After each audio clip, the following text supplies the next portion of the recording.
The early morning sun barely pierced the narrow windows of a small apartment in Chicago's South Side. The air smelled faintly of old wood and yesterday's coffee, and the hum of city life drifted through the streets outside, sirens, honking taxis, and the chatter of people heading to work. In that modest space lived Janelle Brooks, a 23-year-old woman with eyes that had seen more hardship than most could imagine. She sat on the edge of her worn-out mattress, a notebook resting on her lap, sketching in silence. The pencil strokes on the paper were deliberate, almost defiant, as if each line was a statement that she would not let life break her. Janelle had grown up in foster care, moving from one house to another. Some families were kind, others indifferent, and a few downright cruel. She had learned early that relying on anyone but herself often led to disappointment. Her mother's absence, her father's silence, these weren't stories of neglect. They were the foundation upon which Janelle built her resilience. She had seen other kids her age fall into despair, but she had made a promise to herself. No matter how hard life became, she would find a way to rise above it. Despite the hardships, she held tightly to her dream: fashion. She would spend hours sketching dresses, designing outfits in her mind, imagining colors, fabrics, and textures that she would never have access to. These sketches were more than hobby, they were lifelines. They reminded her that life could be beautiful, even if reality often felt cold and gray. Her apartment was modest, barely large enough for a small kitchenette, a bed, and a desk that doubled as her workspace. The walls were lined with posters of famous designers and models, all of whom seemed to inhabit a world far removed from the worn carpet and flickering light bulbs of her home. But to Janelle, those posters weren't symbols of luxury. They were reminders that talent and perseverance could break barriers, that perhaps one day she could make it too. She glanced at the clock, 6:45 a.m. She had to get ready for work at the cafe down the street. It wasn't glamorous, and it certainly wasn't what she had dreamed of, but it paid the bills, barely. She sighed, tucking a loose strand of hair behind her ear. Every morning felt the same: the grind of the city, the endless cycle of labor, and the fleeting moments of hope that kept her going. But today felt different. Today there was a spark she couldn't ignore, a sense that something was on the horizon. Janelle's mornings often began with a ritual: a cup of weak coffee, a quick breakfast of toast, and a glance at her notebook. Even during her shifts at the cafe, she would steal moments to doodle, sketching customers, outfits, or imaginary fashion lines. The other employees noticed her quiet demeanor but didn't understand the fire that burned beneath. She spoke little, but her mind was constantly alive with possibilities. Her life had taught her to observe, to listen, and to anticipate. She knew that opportunities were rare, fleeting, and often required more than just skill. They demanded courage. And Janelle, despite her quiet exterior, had courage in abundance. That morning, as she walked to the cafe, the city streets felt unusually vibrant. The golden hue of autumn leaves swirled in the breeze, and for a moment, Janelle allowed herself a fleeting smile. She passed the familiar corners of her neighborhood, the small grocery store, the basketball courts, the busy street vendors, and felt a pang of longing. She wanted more than this daily routine, more than the predictable grind that defined her life. She wanted recognition, the chance to prove that her talent mattered, that her visions weren't just dreams scribbled on paper but blueprints for a life she deserved. At the cafe, she greeted her coworkers and slipped behind the counter. The morning rush was relentless. Orders shouted, espresso machines steaming, and the clatter of plates and utensils filling the air. Janelle moved efficiently, her mind half on the tasks at hand, half on the designs dancing in her imagination. Each latte she poured, each bagel she toasted, felt like a small step toward something bigger, though she couldn't quite see it yet. During a brief lull, she took out her notebook and sketched a flowing gown, imagining it in vibrant shades of sapphire and gold. She didn't notice the customer at the table, a middle-aged woman sipping her coffee, glancing curiously at the intricate patterns taking shape on the page. For Janelle, this act of creation was sacred, a quiet rebellion against the limitations imposed by life. By late afternoon, the cafe began to empty, and the sun dipped lower, casting long shadows across the floor. Janelle leaned against the counter, thinking about her next steps. She had saved every penny she could from this job, hoping that someday she might attend a design workshop or even afford fabrics to bring her sketches to life. But those dreams felt distant, almost unreachable. And yet she refused to let despair take hold. As she closed the cafe for the night, her phone buzzed with a notification. It was a social media post from a renowned fashion company headquartered in Manhattan, Allison & Company. Her eyes widened as she read, "Alexander Pierce seeks passionate interns. Shadow the team, learn from the best. No experience necessary. Willing to work for free considered." Her heart raced. She read the post again, disbelief mixing with excitement. Could this be the chance she had been waiting for? A real opportunity to step into the world she had only dreamed of, a chance to prove herself to someone who mattered? The thought consumed her. 4 hours that night, she sat by the dim light of her desk, her notebook open and pencil in hand, but she didn't sketch. Instead, she wrote a comment on the post, her fingers trembling as she typed the words she had been holding in her heart for years. "Please take me, I'll work for free." She stared at the screen, her eyes wide. Could someone like her really be given a chance by someone like Alexander Pierce? The idea seemed absurd, almost laughable. And yet, there was a strange sense of hope, fragile but persistent, growing inside her chest. That night, as the city slept, Janelle lay in her small bed, eyes staring at the ceiling. She thought about all the moments that had led her here, the foster homes, the countless jobs, the endless sketches on crumpled paper. She remembered the whispers of doubt she had heard her whole life, the times people told her she wasn't enough. And yet, despite it all, she had made a choice. She had acted boldly without guarantee or safety net. Somewhere deep down, she knew that life rarely offered second chances.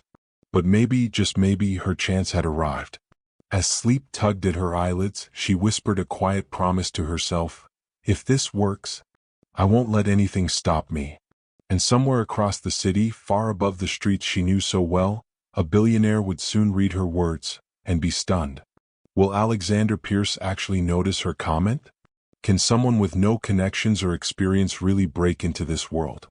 The door to her dreams has opened slightly, but what awaits behind it is unknown. The city streets of Chicago had a rhythm all their own. Morning traffic hummed in an almost hypnotic pattern, blending the distant sirens, the chatter of pedestrians, and the occasional honk of a taxi into a constant urban symphony. For most people it was just noise.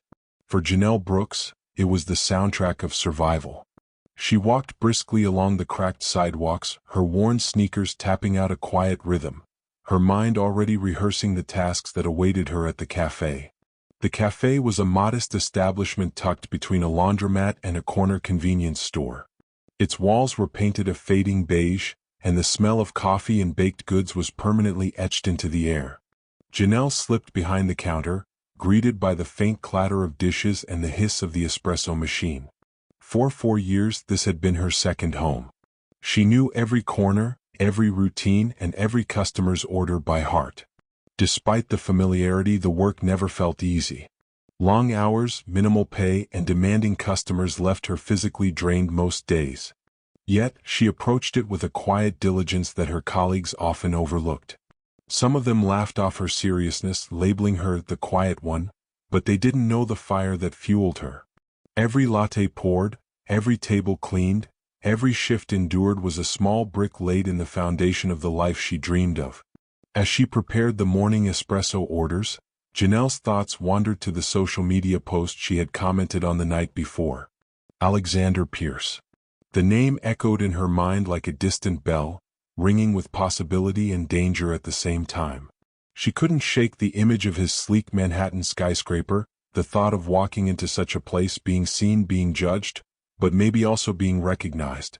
The cafe began to fill with the early rush, office workers clutching laptops, teenagers in oversized hoodies, and delivery drivers stopping for a quick caffeine fix. Janelle moved like clockwork, but her mind remained elsewhere. She imagined the office in Manhattan, the towering glass walls, the bright lights illuminating a world of possibilities she had only dared to sketch in her notebook. Her break came quietly, a rare moment of solitude in the chaos of espresso machines and ringing registers. She sat at a corner table, notebook open, pencil poised. But instead of sketching, she stared at the blank page. Her heart pounded with anticipation, a nervous mix of hope and fear. Was it foolish to dream so boldly? Could someone like her, without pedigree, without connections, really capture the attention of someone like Alexander Pierce? The cafe's regulars barely noticed her distant gaze.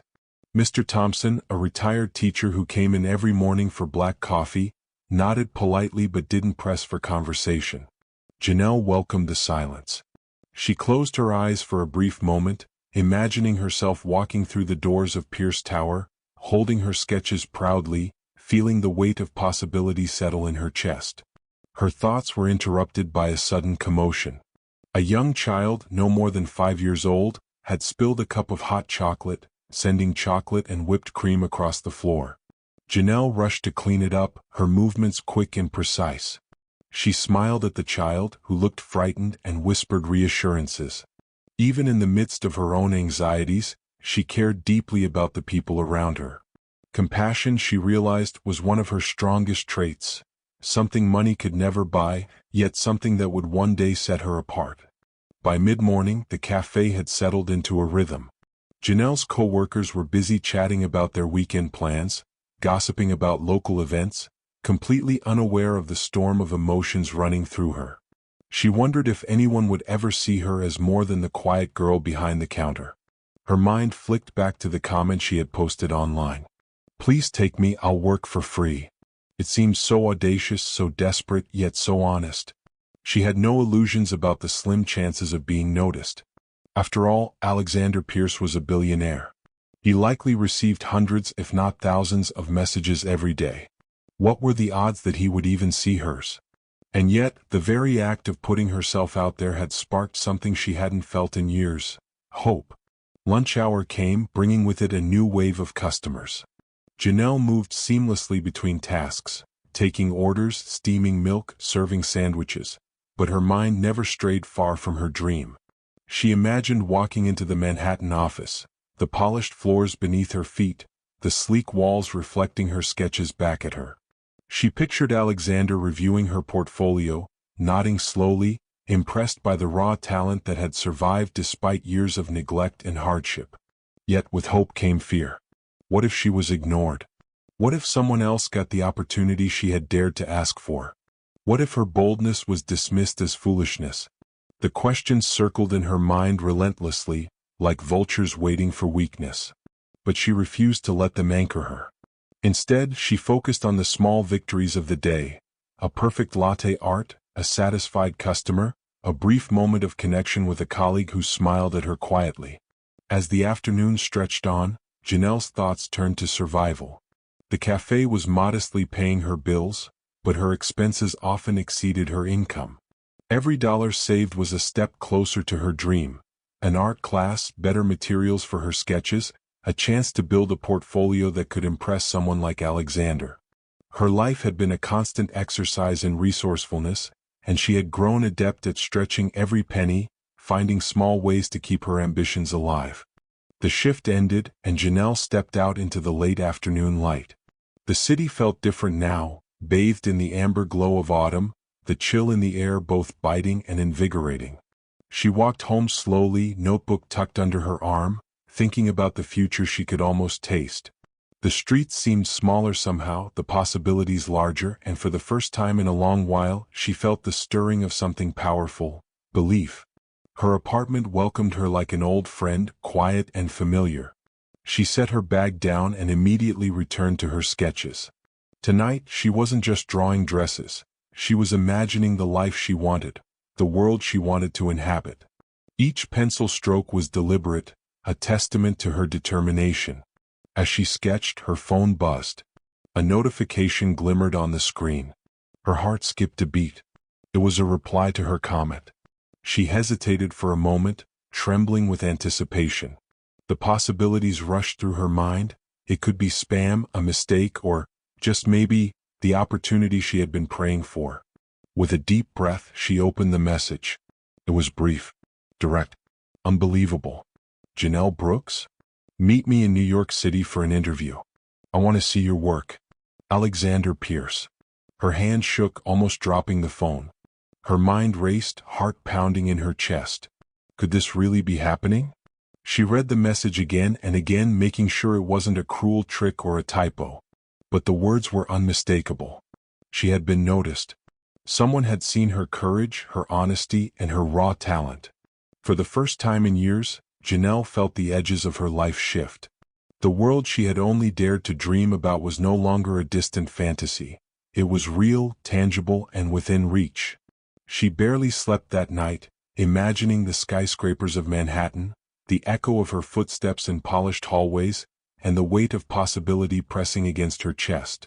Yet, despite the thrill, a small voice in the back of her mind whispered caution. This could all be a mistake. Don't get too excited. Be ready for disappointment. Janelle knew that this opportunity could change everything, or nothing at all. She had dared to ask for a chance, and now the universe had answered.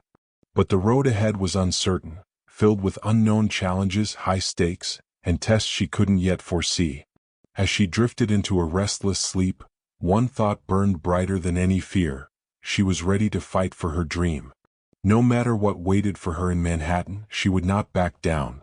She had already survived more than most people could imagine, and now the world might finally see the talent she had nurtured quietly for years. Will Alexander Pierce recognize her talent in person? Can someone from a small Chicago cafe survive the high-pressure world of Manhattan fashion? Janelle's life is about to change dramatically, but not without challenges. The following week passed in a blur for Janelle Brooks.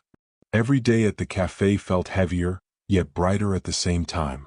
She could barely concentrate on steaming lattes or preparing sandwiches, her mind continually drifting to the thought of Manhattan. Alexander Pierce's message played in her head like a loop. Meet me in New York City for an interview. I want to see your work. Her savings, already meager, now seemed crucial. Every dollar she had was going toward a train ticket, a modest hotel, and the hope of making an unforgettable impression. She meticulously budgeted every expense, skipping meals and cutting corners where she could. She couldn't afford to fail, not after daring to ask for a chance and not after being noticed. By Wednesday, she had booked her journey. The thought of stepping into a world she had only imagined in sketches and daydreams made her stomach twist with a mix of excitement and fear. Chicago had been the backdrop of her struggle, but New York City, the city of towering skyscrapers, endless ambition, and ruthless competition, was where her life could finally take a turn. On the morning of her departure, the city seemed unusually vibrant. The golden hue of autumn leaves clung stubbornly to the trees, and the crisp air felt sharper, more purposeful, as though the universe itself were nudging her forward. Janelle clutched her portfolio tightly, each sketch a testament to years of persistence, and stepped onto the train platform. The rhythmic clatter of the tracks beneath her feet was oddly comforting, a reminder that movement, no matter how small, always led somewhere. Hours later, the train slid into Manhattan.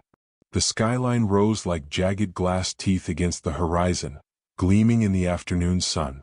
Janelle stepped onto the platform, momentarily frozen by the sheer magnitude of the city. The streets were alive with a relentless energy. Yellow taxis weaving through traffic, businesspeople hurrying with briefcases in hand, street performers vying for attention, and the faint aroma of hot pretzels and roasted nuts drifting in the air. She took a deep breath and navigated her way to her modest hotel, tucked into a quieter street in Midtown. The room was small, but it had a window that framed the city skyline. Janelle spent the evening organizing her portfolio, reviewing sketches, and rehearsing how she would present herself. She wanted to be calm, confident, poised, but beneath the surface, nerves churned like a stormy sea. The next morning, Janelle took a deep breath as she stepped into the polished lobby of Pierce Tower. The glass doors reflected her image back at her, showing a determined young woman, dressed simply yet neatly, carrying nothing but her portfolio and an unwavering hope. She paused for a moment, absorbing the enormity of the space, the sleek marble floors, and the quiet hum of a world far removed from her small Chicago apartment. A receptionist with perfectly styled hair and a crisp uniform greeted her. "Good morning, miss. Mr. Pierce is expecting you. Please take the elevator to the 45th floor." Janelle's pulse quickened as the elevator doors closed. Each floor ticked by slowly, the numbers glowing like small beacons guiding her toward a future she had long dreamed of. When the doors opened, she stepped into a hallway so pristine it seemed unreal. The walls were lined with modern art, the carpets thick and luxurious, and the soft hum of activity behind the closed doors hinted at a world operating at a speed she had never known. Alexander Pierce greeted her personally in his office. Tall, impeccably dressed, with piercing blue eyes and an air of quiet authority, he exuded the kind of presence that commanded attention without needing to raise a voice. He extended his hand. "Janelle Brooks, I've read your message. I must admit it was bold." Janelle's throat tightened, but she managed a small nod. "Thank you for the opportunity, sir." He gestured toward a sleek chair. "Sit. Show me your work." For the next hour, Janelle carefully presented her portfolio. Every sketch, every note, every detail was laid out with precision. She spoke with a quiet confidence, describing her inspirations, techniques, and vision for designs that could blend creativity with practicality. She explained how her upbringing had taught her resilience and resourcefulness, qualities she believed were as valuable in fashion as technical skill. Alexander listened intently, occasionally nodding, occasionally asking pointed questions that tested her depth of understanding. With each question, Janelle's initial nerves transformed into focus. She found herself not only defending her work but also connecting with him on a level that went beyond the sketches. She spoke of creativity born from struggle, the value of perseverance, and the courage to ask for a chance when life had given you none. By the end of the meeting, Alexander leaned back in his chair, studying her with a thoughtful expression. "You have something rare. Talent is common, ambition is common, but courage like yours is not. You've dared to put yourself in a position where most people would hesitate. That's impressive." Janelle's heart leapt, but she kept her composure. I just want the chance to prove I can contribute, sir. I'll work hard and I'll do whatever it takes." Alexander's lips curved into a small, approving smile. "Good. That's exactly what I needed to hear."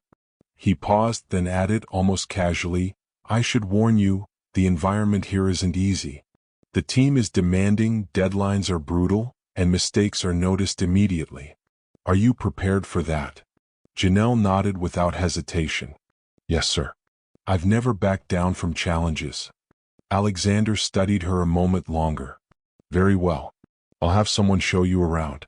You'll start by observing the team, learning our processes, and proving yourself. And, yes, you're allowed to work without pay if you wish. You said you would. Are you sure?" She swallowed hard, the weight of the moment pressing down. "I am, sir. I just want the opportunity to learn, to contribute, to be part of something bigger than myself." Alexander's eyes softened slightly. "Good. That kind of honesty is rare." The day passed in a whirlwind. Janelle was introduced to the team, seasoned designers who eyed her curiously, some skeptically. She was shown the studio, the inventory rooms, the design labs where fabrics, threads, and sketches converged into high-end fashion. Everything was overwhelming, but instead of fear, a fierce determination settled over her. She knew this was her chance to rise, to finally step into the life she had dreamed of. By evening, when she finally left the building, the city felt different. Manhattan's skyline no longer intimidated her. It beckoned with opportunity. She walked to her hotel slowly, replaying the day in her mind, each interaction, each glance, each comment from Alexander. She had made an impression, not a permanent one yet, but enough to know that doors had been cracked open. That night, Janelle lay in her hotel bed, unable to sleep. She thought of Chicago, her small apartment, the cafe where she had spent countless hours dreaming and working. She realized how far she had come, and yet how far she still had to go. Her journey had only just begun. Her phone buzzed once again, a text from Alexander. "Welcome aboard, Janelle. Tomorrow the real work begins." A shiver ran down her spine. The words were simple, but they carried weight. This was no longer a test of courage. It was a test of endurance, talent, and resilience. The city around her hummed quietly, but inside, her mind raced with possibilities, fears, and anticipation. Janelle didn't yet know the obstacles that awaited her: the jealousy of co-workers, the cutthroat deadlines, the high expectations that would push her to the brink. But she knew one thing: she would face them all. She had dared to ask for a chance when no one else would, and now she had it. For the first time in her life, she felt a fragile, exhilarating mix of hope and trepidation. Her dreams were no longer distant sketches in a notebook; they were within reach. And somewhere deep down, she knew that the choices she made next could change her life forever. Will Janelle survive the pressure of a high-end fashion studio? How will her colleagues react to the new girl willing to work for free? What challenges await her in the world of luxury fashion in Manhattan? The morning sun filtered through the tall windows of Janelle Brooks' hotel room in Manhattan, casting long shadows across the floor. The city was alive outside, an endless pulse of ambition, sound, and motion that seemed both thrilling and intimidating. Janelle sat on the edge of the bed, clutching her portfolio, her mind racing with anticipation. Today was her first real day at Pierce Tower, the start of a journey she had dreamed about for years. But despite the excitement, a quiet knot of anxiety twisted in her stomach. She reviewed her sketches once more, flipping carefully through the pages as if the designs themselves could boost her courage. Every line, every stroke of color was a reminder of her resilience, her dedication, and the countless nights she had stayed up imagining a life far beyond the modest apartment she had grown up in. Today she would step into a world she had only glimpsed through photographs, videos, and imagination. And she knew deep down that this day could change everything. After a quick breakfast at a small cafe near her hotel, she made her way to the gleaming tower that housed Alexander Pierce's fashion empire. The streets were crowded, taxis weaving through traffic, people jostling to reach their destinations. Janelle moved with purpose, her mind simultaneously focused and buzzing with possibilities. She replayed Alexander's words from the previous day: "Tomorrow the real work begins." When she reached the lobby, the receptionist greeted her warmly. "Good morning, Janelle. Mr. Pierce is expecting you. The elevator to the 45th floor is ready." The ride-up was quiet, the hum of the elevator a stark contrast to the chaos of the streets below. As the doors opened, Janelle stepped into a hallway lined with modern artwork and soft lighting. The air smelled faintly of fresh paint and luxury leather, and the quiet buzz of the office beyond the doors suggested both efficiency and tension. She took a deep breath and walked toward Alexander's office. He was already there, standing by the floor-to-ceiling windows, looking out over the city. When he turned and saw her, his expression softened slightly. "Good morning, Janelle. Ready for your first day?" "Yes, sir," she said, her voice steady despite the adrenaline coursing through her veins. He gestured toward his seat. "Sit for a moment. There's something you should see before we begin." Curious, Janelle opened her portfolio and waited. Alexander handed her a sleek tablet. On it was a message she hadn't expected: an invitation to a special private showcase for rising designers, sponsored by one of the largest fashion conglomerates in the country. The event was happening in Los Angeles in just 2 weeks. "This is incredible," Janelle whispered, her eyes wide. "But I don't know if I can." Alexander interrupted gently, a small smile on his face. "You're already here because you dared to take a chance. This showcase is another step, another opportunity. I want you there. Consider it part of your learning experience." Janelle felt a mixture of awe and disbelief. She had dreamed of fashion shows, of her designs being seen by industry leaders, but never imagined such an opportunity would come so quickly, or from someone like Alexander Pierce. She nodded, swallowing hard. "I'll do my best, sir. I won't let you down." As she settled into her workstation, she realized how different this world was from anything she had ever known. The studio was buzzing with activity, designers sketching feverishly, assistants rushing with fabrics and tools, and models testing new outfits on tall, elegant mannequins. The scent of fresh textiles, paint, and faint perfume filled the air, a sensory overload she found both thrilling and overwhelming. Her first task was straightforward but intimidating: shadow one of the senior designers, learn the workflow, and observe the team's creative process. Janelle followed quietly, absorbing every detail. She watched how sketches transformed into patterns, how colors were chosen with precision, how fabrics were cut and stitched to perfection. Every movement, every decision carried weight and intent. She realized that fashion at this level was not just art, it was discipline, strategy, and relentless execution. Despite the intensity, Janelle found moments to contribute. When a fabric sample fell behind a table, she reached quickly to retrieve it, earning a small nod of appreciation from one of the designers. She noticed details others overlooked: the subtle shading of a sketch, the way threads could be layered for texture, the delicate interplay of color and light. She was quiet but observant, and gradually her presence began to be noticed. By late afternoon, Janelle had begun to feel a fragile sense of belonging. She wasn't fully integrated yet, but she could sense that her dedication and keen eye were being acknowledged, even if only subtly. And then her phone buzzed with a notification she hadn't anticipated. It was a direct message from Alexander, sent personally. "Janelle, there's something I need to discuss with you. Please come to my office when you have a moment." Her stomach tightened. The message was brief, cryptic, and urgent. Was it a critique? Had she made a mistake she hadn't noticed? Or was it something else entirely? She hesitated only for a moment before gathering her courage and heading toward his office. Alexander greeted her with his usual calm demeanor, but there was a hint of seriousness in his expression. "Sit down," he said, motioning to the chair opposite his desk. Janelle did as instructed, clutching her portfolio like a lifeline. Alexander leaned back, steepling his fingers. "I've been observing you since you arrived," he began. "You have a unique quality, talent, yes, but also integrity. You notice things others overlook, and you approach challenges with honesty." Janelle's heart raced. She had hoped her efforts were visible, but hearing it from him directly was almost overwhelming. "Tomorrow you'll begin assisting with preparations for the Los Angeles showcase," Alexander continued. "It's an intense environment, and mistakes can have consequences that ripple far beyond the studio. I need someone I can trust. Someone who will handle pressure with precision." Janelle nodded eagerly. "I understand, sir. I won't let you down." He studied her for a long moment, then added, almost in passing, "I expect that during this process, you may uncover things others try to hide. I trust you to handle them wisely.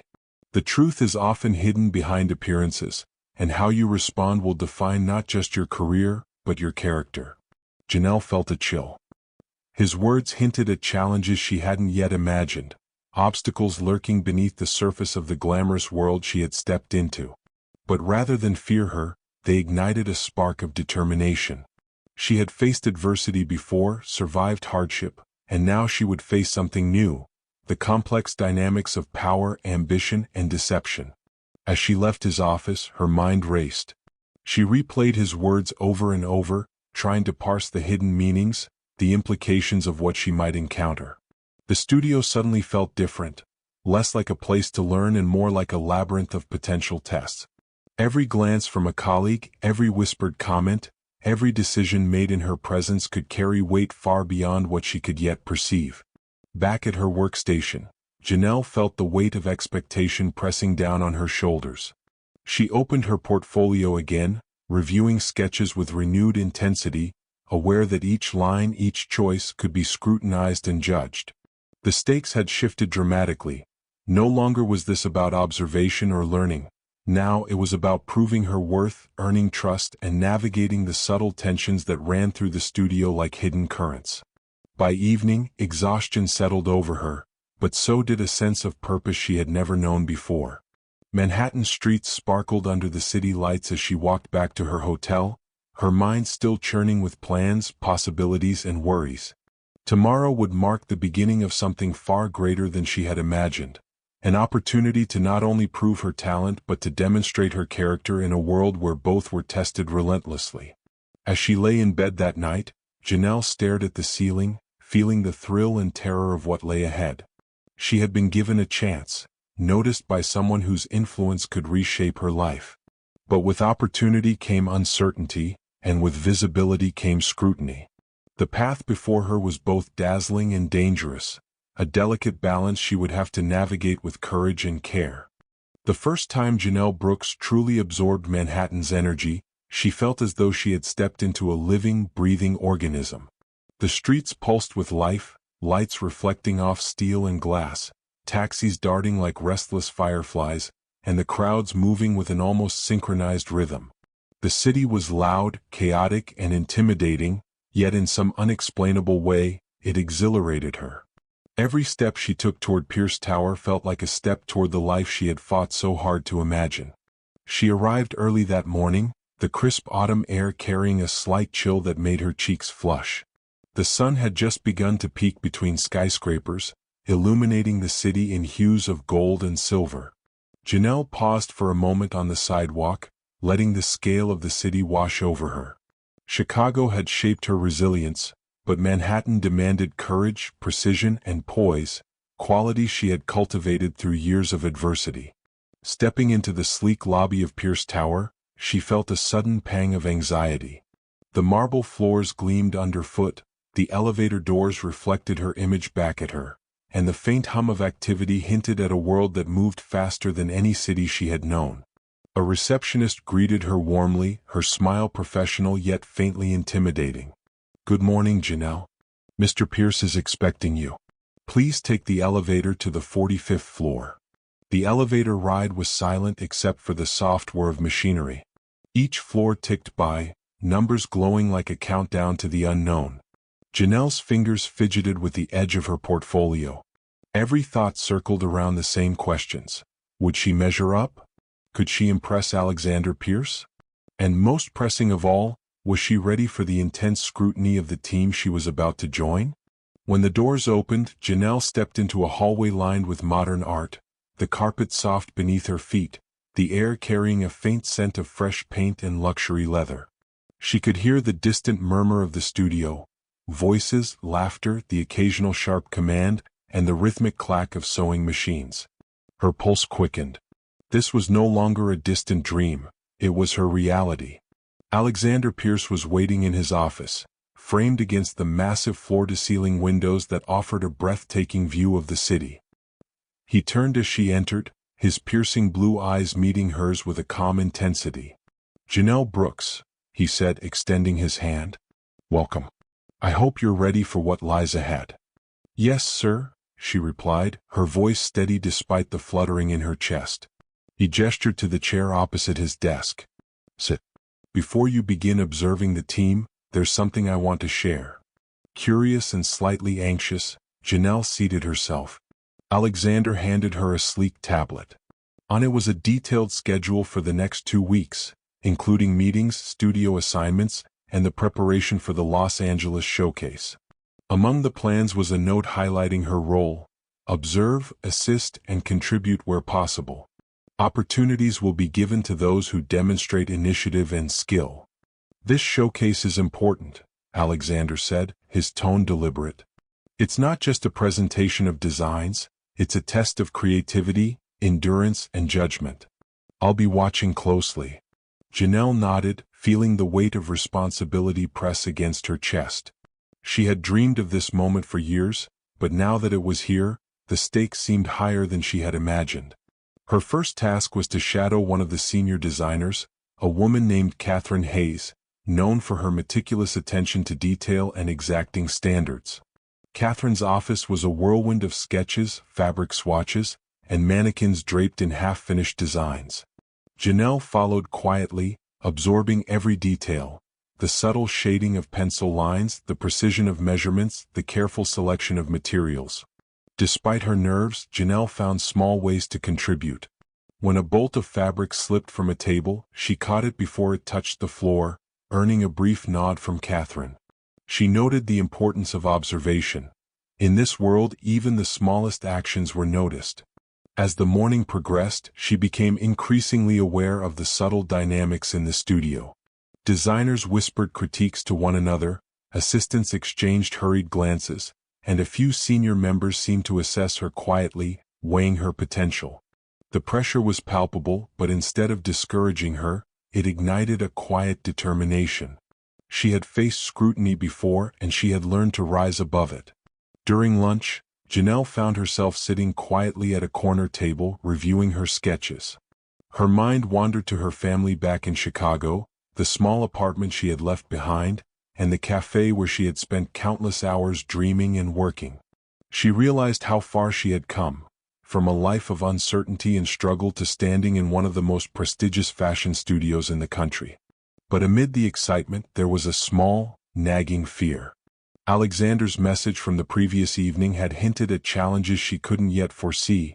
You may uncover things others try to hide. Handle them wisely. The words replayed in her mind. What could he mean? Office politics?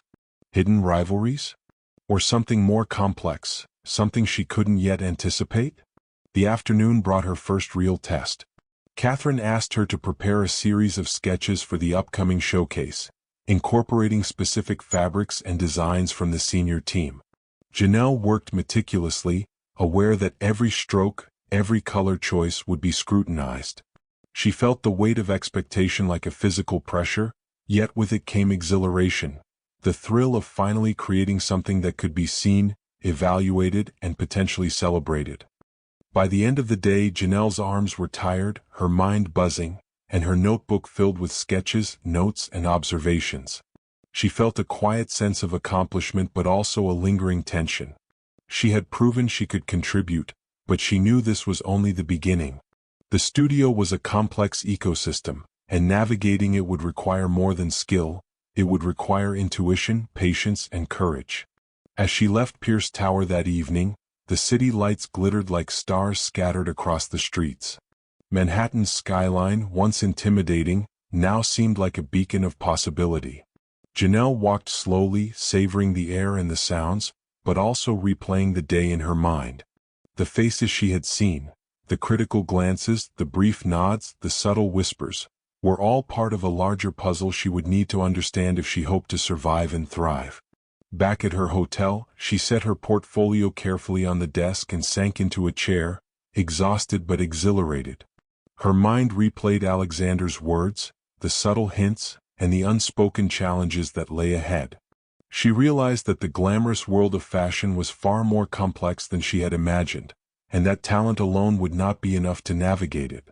She would need strategy, observation, and resilience. Before sleep claimed her, Janelle allowed herself a moment of quiet reflection. She had crossed a threshold, leaving the familiar streets of Chicago behind and stepping into a world that demanded excellence at every turn. She knew she had been given a rare opportunity, one that many would envy and most would fail to seize. And she also knew that her first day was only the beginning. The real challenges, tests, and revelations were yet to come.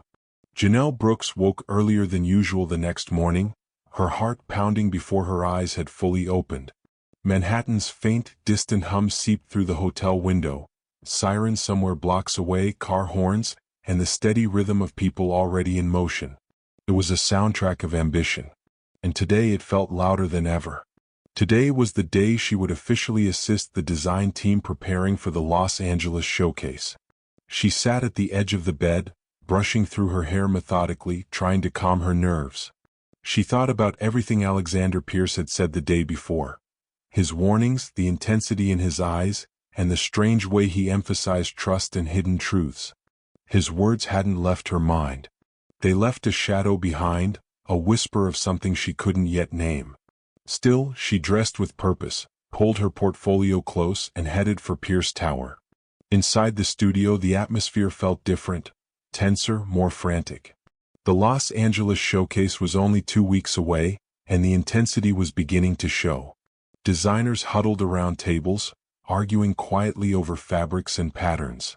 Assistants rushed across the room carrying garments, thread boxes, and sewing tools. A printer jammed in the corner, causing a frustrated groan from one of the staff. Catherine Hayes, the senior designer Janelle was assigned to, stood in the center of the chaos, sharp-eyed and commanding. Her voice cut through the noise like a blade. People, focus. The executive review is in 3 hours. If these designs aren't polished, we're all in trouble. Her eyes landed on Janelle. There you are. Good. I have a task for you. Janelle hurried over, notebook in hand. Yes, ma'am. Catherine raised a brow, observing her posture. No need to be nervous. Just keep up. She handed Janelle a stack of sketches, intricate dress designs meant for the showcase. Each one had precise notes and measurements. "I need you to study these," Catherine said. "Then head to the fabric storeroom and bring the materials listed on the right. I'd go myself, but as you can see," she gestured at the chaos around her, "we're drowning." "I can handle it," Janelle said quickly. Catherine nodded, already turning to bark instructions at another assistant. Janelle moved toward the storeroom, weaving through the busy studio. But before she reached the door, she caught something out of the corner of her eye. Someone watching her. A young woman, maybe in her early 20s, with perfectly curled auburn hair and a sharp expression. She leaned against a workstation, arms crossed, lips curled in a half-smirk. Janelle tried not to stare, but she recognized her. Her name was Lydia Barnes, another assistant, one who had been with the team for over a year and often lingered around senior staff with practiced confidence. Lydia's eyes followed her, cold and dissecting, as if Janelle were some type of threat. And then Lydia whispered to another assistant beside her. They both laughed quietly. Janelle swallowed hard. She didn't need to hear the words to know what kind of whisper it was. She wasn't welcome, not by everyone. Still, she lifted her chin and walked into the storeroom. Rows of fabric bolts towered above her, shelves filled with sequins, lace, silk, velvet, tulle, and dozens of colors she had never seen in her life. The space was cool, the scent of fabric dye and packaging tape lingering in the air. Janelle read Catherine's notes carefully, searching for each fabric type.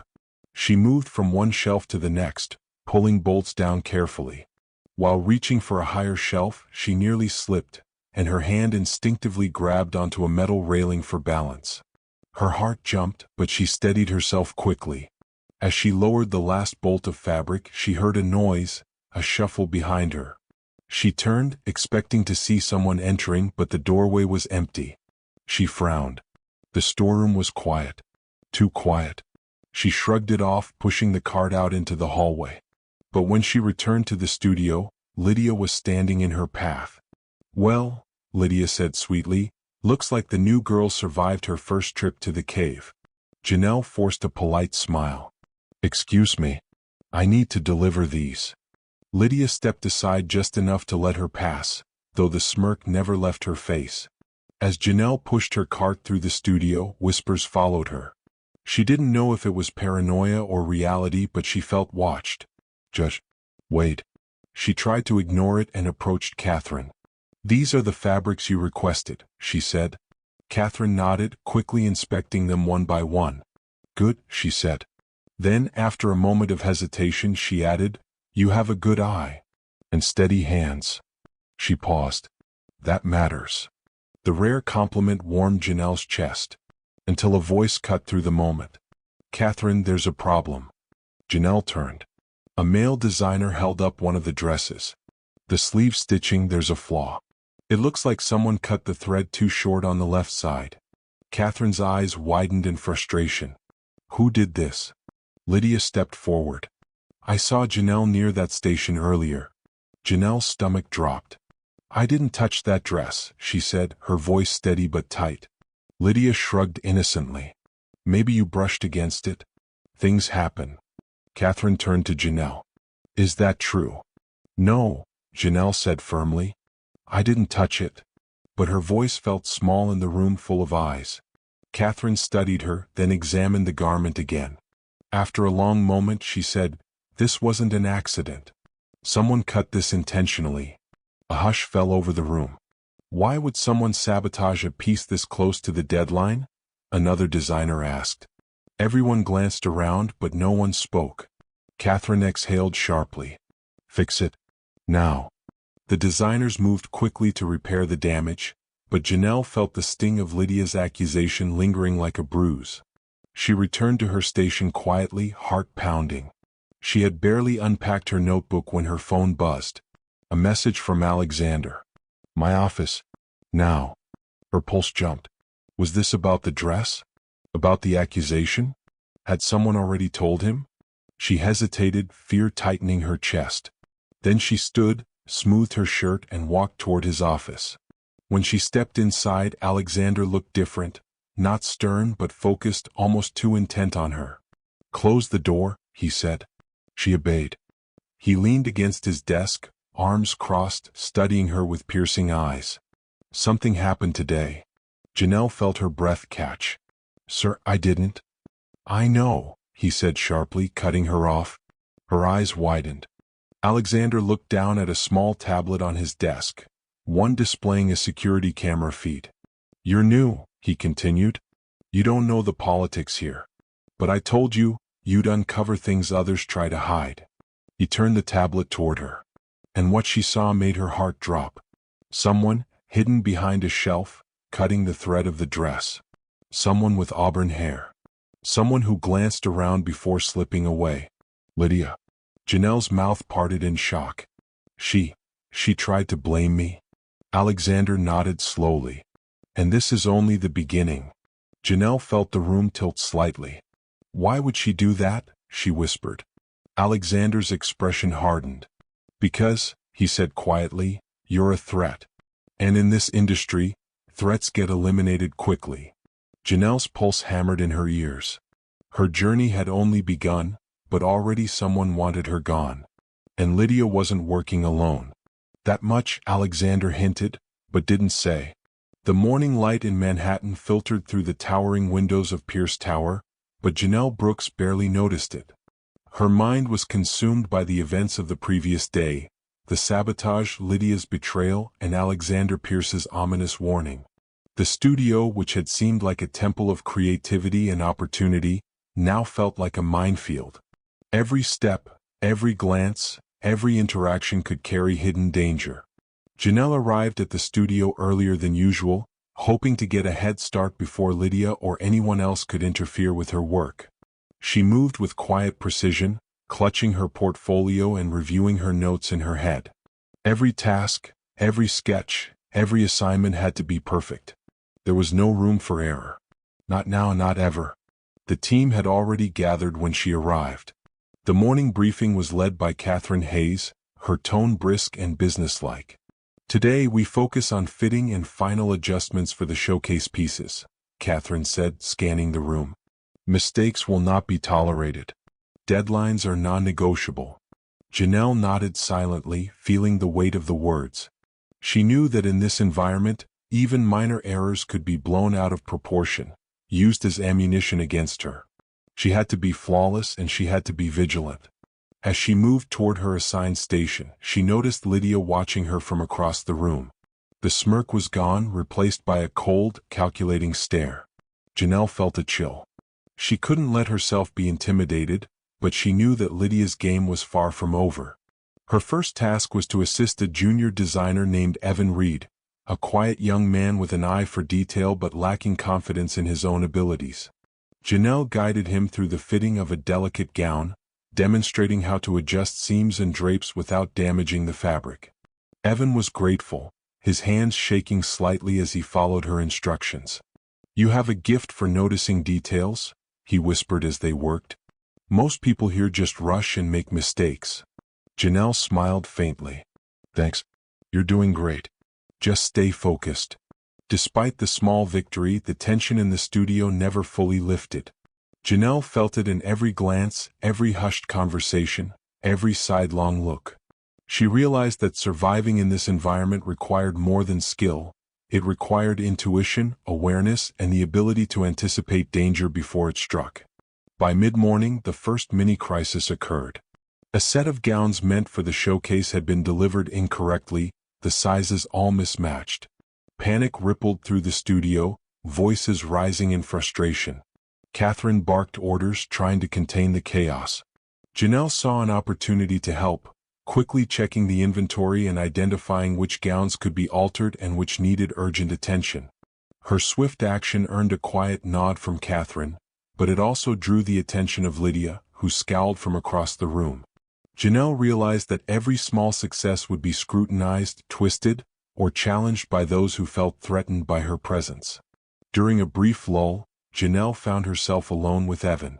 You're handling this well, he said softly. Most new assistants would crumble under the pressure.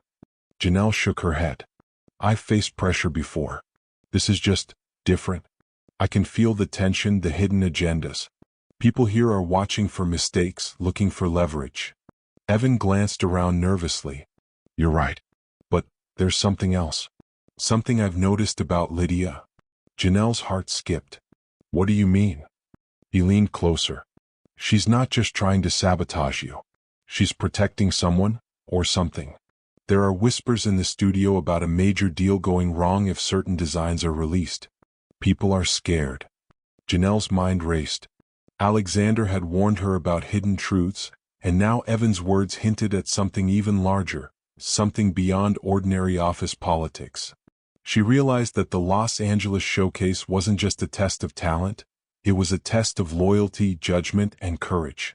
Their conversation was interrupted when Catherine returned. Janelle, I need you to check the alterations on the 3 red gowns immediately. And be thorough, don't miss a single detail. Janelle nodded, moving to the designated station. She examined each gown carefully, noting minor flaws and correcting them with precision. Her hands worked quickly, her mind alert for any signs of sabotage. She knew Lydia was likely watching, waiting for a misstep. As she finished, a soft thud behind her made her spin around. A roll of fabric had fallen from a nearby shelf as if pushed. She glanced toward Lydia, who was nowhere near the area. A chill ran down Janelle's spine. This wasn't just rivalry, it was calculated interference, a warning. She decided to report the incident to Catherine. "Ma'am, a fabric roll just fell behind me," she said carefully. "It could have been an accident, but I thought you should know." Catherine's sharp eyes studied the scene. "Thank you for telling me. Keep your focus. I'll handle it." Despite the reassurance, Janelle felt the pressure mounting. Every action, every observation, every choice carried weight. She couldn't afford mistakes, not when hidden dangers lurked so close. By late afternoon, the team began to prepare for a video call with Alexander, who was overseeing final adjustments remotely. The camera feed focused on the studio, capturing every table, every design, every interaction. Janelle realized the stakes were higher than she had imagined. One wrong move, one overlooked flaw, and her opportunity could vanish instantly. During the call, Alexander's voice came through clearly. "Team, I need updates on the alterations. Janelle, I want you to assist with the final fittings. Ensure accuracy. Attention to detail will determine which pieces make the showcase." Janelle felt the weight of responsibility press down on her. She worked swiftly, coordinating with Evan and quietly monitoring Lydia, who seemed unusually tense during the call. Every glance Lydia cast at her was loaded with silent menace, a subtle attempt to unsettle her. The day drew to a close with a tense sense of accomplishment. The gowns were ready, adjustments completed, and Alexander's approval came through the screen. Janelle felt a small surge of pride, tempered by exhaustion and the realization that the challenges were only beginning. As she packed her materials and prepared to leave, she felt a presence behind her. Lydia stepped into the narrow hallway, arms crossed, expression unreadable.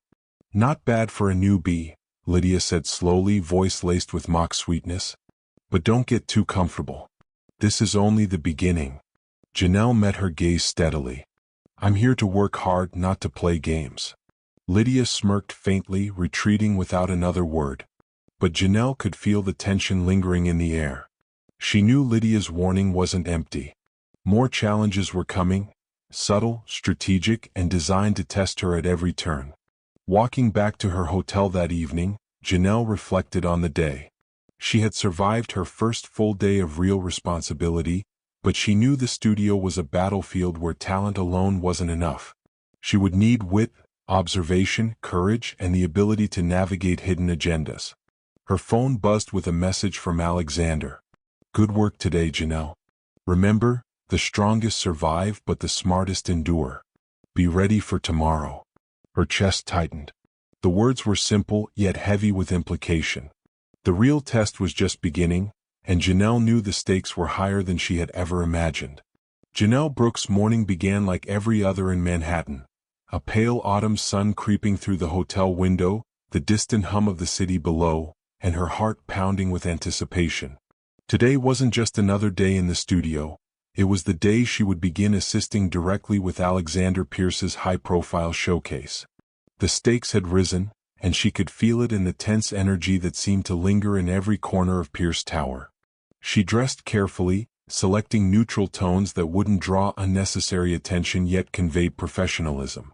Every detail mattered now, from the way she presented herself to the way she carried her portfolio.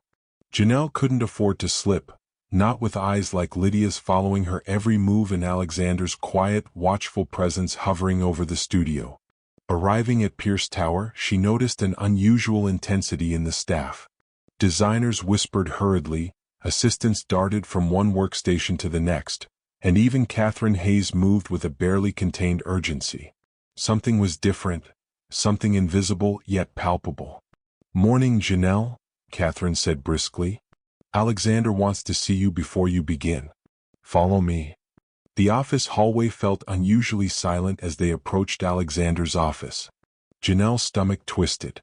He had already tested her patience, her focus, and her skills, but now this private summons felt like an entirely new level. Alexander was standing by the window, gazing down at the city, his arms crossed. When he turned, the calm authority in his eyes was tinged with seriousness. "Janelle," he said, "today I'm giving you a responsibility few are entrusted with. It's not just about design, talent, or precision, it's about trust." Janelle's heartbeat quickened. "Yes, sir," she said, standing straight. "I need you to oversee the preliminary arrangements for a new design that will be featured in the Los Angeles showcase," he continued. "It's delicate work. The fabrics are rare and the timing is critical. One misstep could compromise the entire presentation." Janelle nodded. "I understand, sir. I'll be careful." Alexander's piercing gaze lingered on her. "Careful isn't enough. I need you to anticipate challenges, foresee mistakes, and act decisively. And," he paused, his tone dropping slightly, "you need to recognize when someone is not acting in good faith. This studio has talent, but it also has ambition, some of it dangerous." Janelle swallowed hard. She understood the implication. Lydia's sabotage from the previous day was only the beginning, and Alexander was now testing her ability to navigate not just design work, but human motives. Her task began in the fabric vault, a secured room where the most delicate materials were stored. As she entered, she was struck by the meticulous organization. Rolls of silk, satin, lace, and tulle were stacked neatly, each labeled with codes she was expected to memorize. Janelle could feel the weight of responsibility pressing down, and she worked methodically, retrieving each fabric as instructed and noting potential vulnerabilities in the inventory system. While measuring and cutting fabric, she noticed something unusual. A roll of silk slightly misaligned, almost as if someone had deliberately moved it to create confusion. She froze, scanning the room. No one was around, yet the evidence of interference was clear. Her mind raced. Lydia had been bold, but was someone else involved? Alexander had hinted at deeper currents in the studio, secrets, rivalries, and unspoken alliances. Janelle realized that her role was about more than skill. It was about vigilance, awareness, and intelligence. By mid-morning, she had organized the fabrics and prepared them for the design team. Catherine came in briefly to check her work. "Good," she said, her tone clipped but approving. "Attention to detail like this matters. Keep it up." Janelle nodded, but her attention was already elsewhere. The faint shuffle of footsteps echoed in her mind as a warning. She couldn't shake the feeling that someone was observing, waiting for her to make a mistake. Later, she assisted Evan Reed in laying out patterns for the dresses, supervising measurements and double-checking calculations. Evan admired her precision and discreetly whispered, "You're doing more than most veterans. Just don't let anyone unsettle you." Janelle smiled faintly, grateful for the quiet support. But when she glanced across the studio, Lydia's eyes met hers, sharp and calculating. Lydia didn't speak, but her gaze carried a message. "I'm still watching." The tension in the studio escalated as the team prepared for a virtual review with Alexander. He would be inspecting every stitch, every fold, every adjustment remotely. One wrong move, one overlooked error, and the critique would be swift. Janelle's hands moved swiftly, her mind alert, double-checking each detail, anticipating potential problems before they could arise. She felt like she was walking a tightrope, Each step precarious, each decision crucial. The weight of responsibility was exhausting but exhilarating. During a brief break, Catherine pulled her aside. "Janelle, I've been observing you," she said quietly. "You have skill, yes, but more importantly, you're composed under pressure. That matters here.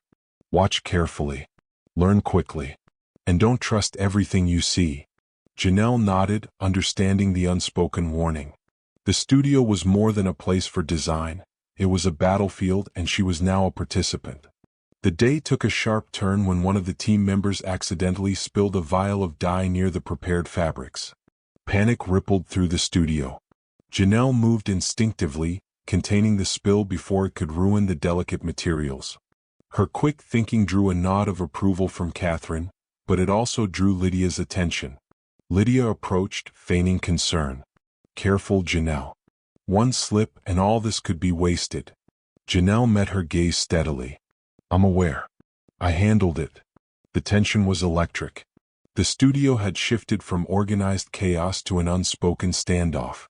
Every assistant, every designer, and every observer knew that the stakes were higher than ever. Mistakes were no longer simple errors. They were opportunities for sabotage, for manipulation, for exposure. By evening, the team had survived the day without major incident. But Janelle knew the calm was temporary. Lydia's hostility, the hidden dynamics, and Alexander's cryptic warnings meant that the real challenges were only beginning. Returning to her hotel, Janelle reflected on the day's events. She realized that success in this world required more than talent. It required intelligence, awareness, and a careful understanding of people. Lydia wasn't just a rival. She was a warning, a test, and possibly a guidepost to the hidden conflicts within the studio. Her phone buzzed with a message from Alexander. "Good work today. Remember, Janelle, trust is earned, observation is survival, and patience is power. The next challenge begins tomorrow." Janelle felt the weight of his words. The day had been exhausting, but it had also been revealing. She was beginning to understand the true nature of the environment she had entered, a world of creativity layered with ambition, strategy, and secrecy. As she lay in bed that night, her mind replayed every interaction, every glance, and every subtle maneuver. She knew that tomorrow would bring another test, and that every decision could have consequences far beyond what she could yet perceive. But despite the fear, there was a thrill, the realization that she was no longer merely surviving, but actively participating in a world that could change her life forever. The next morning, Manhattan was cloaked in a light drizzle, the kind that blurred the sharp edges of the city and muted the usual chaos into a soft, steady rhythm. Janelle Brooks stepped onto the sidewalk, umbrella in hand, and felt a mixture of anticipation and unease. Each day at Pierce Tower revealed new challenges. Today promised to be no different. When she arrived at the studio, the atmosphere was already charged. Designers huddled in tight clusters, whispering urgently, while assistants rushed to prepare fabric, measurements, and sketches. Catherine Hayes met her at the entrance, her expression more serious than usual. "Janelle," Catherine said, voice low, "Alexander has assigned you a new task. It's delicate and it requires precision and discretion. Follow me." Janelle's stomach tightened. A delicate task usually meant high stakes, and discretion often hinted at something sensitive, even secret. They walked through the bustling studio to a small, locked office that Janelle hadn't noticed before. Inside, Alexander Pierce was waiting, standing by a window that overlooked the city streets. He didn't greet her immediately. Instead, he studied her as if measuring her readiness. "Good morning, Janelle," he said finally. "I have a task that requires your focus and integrity.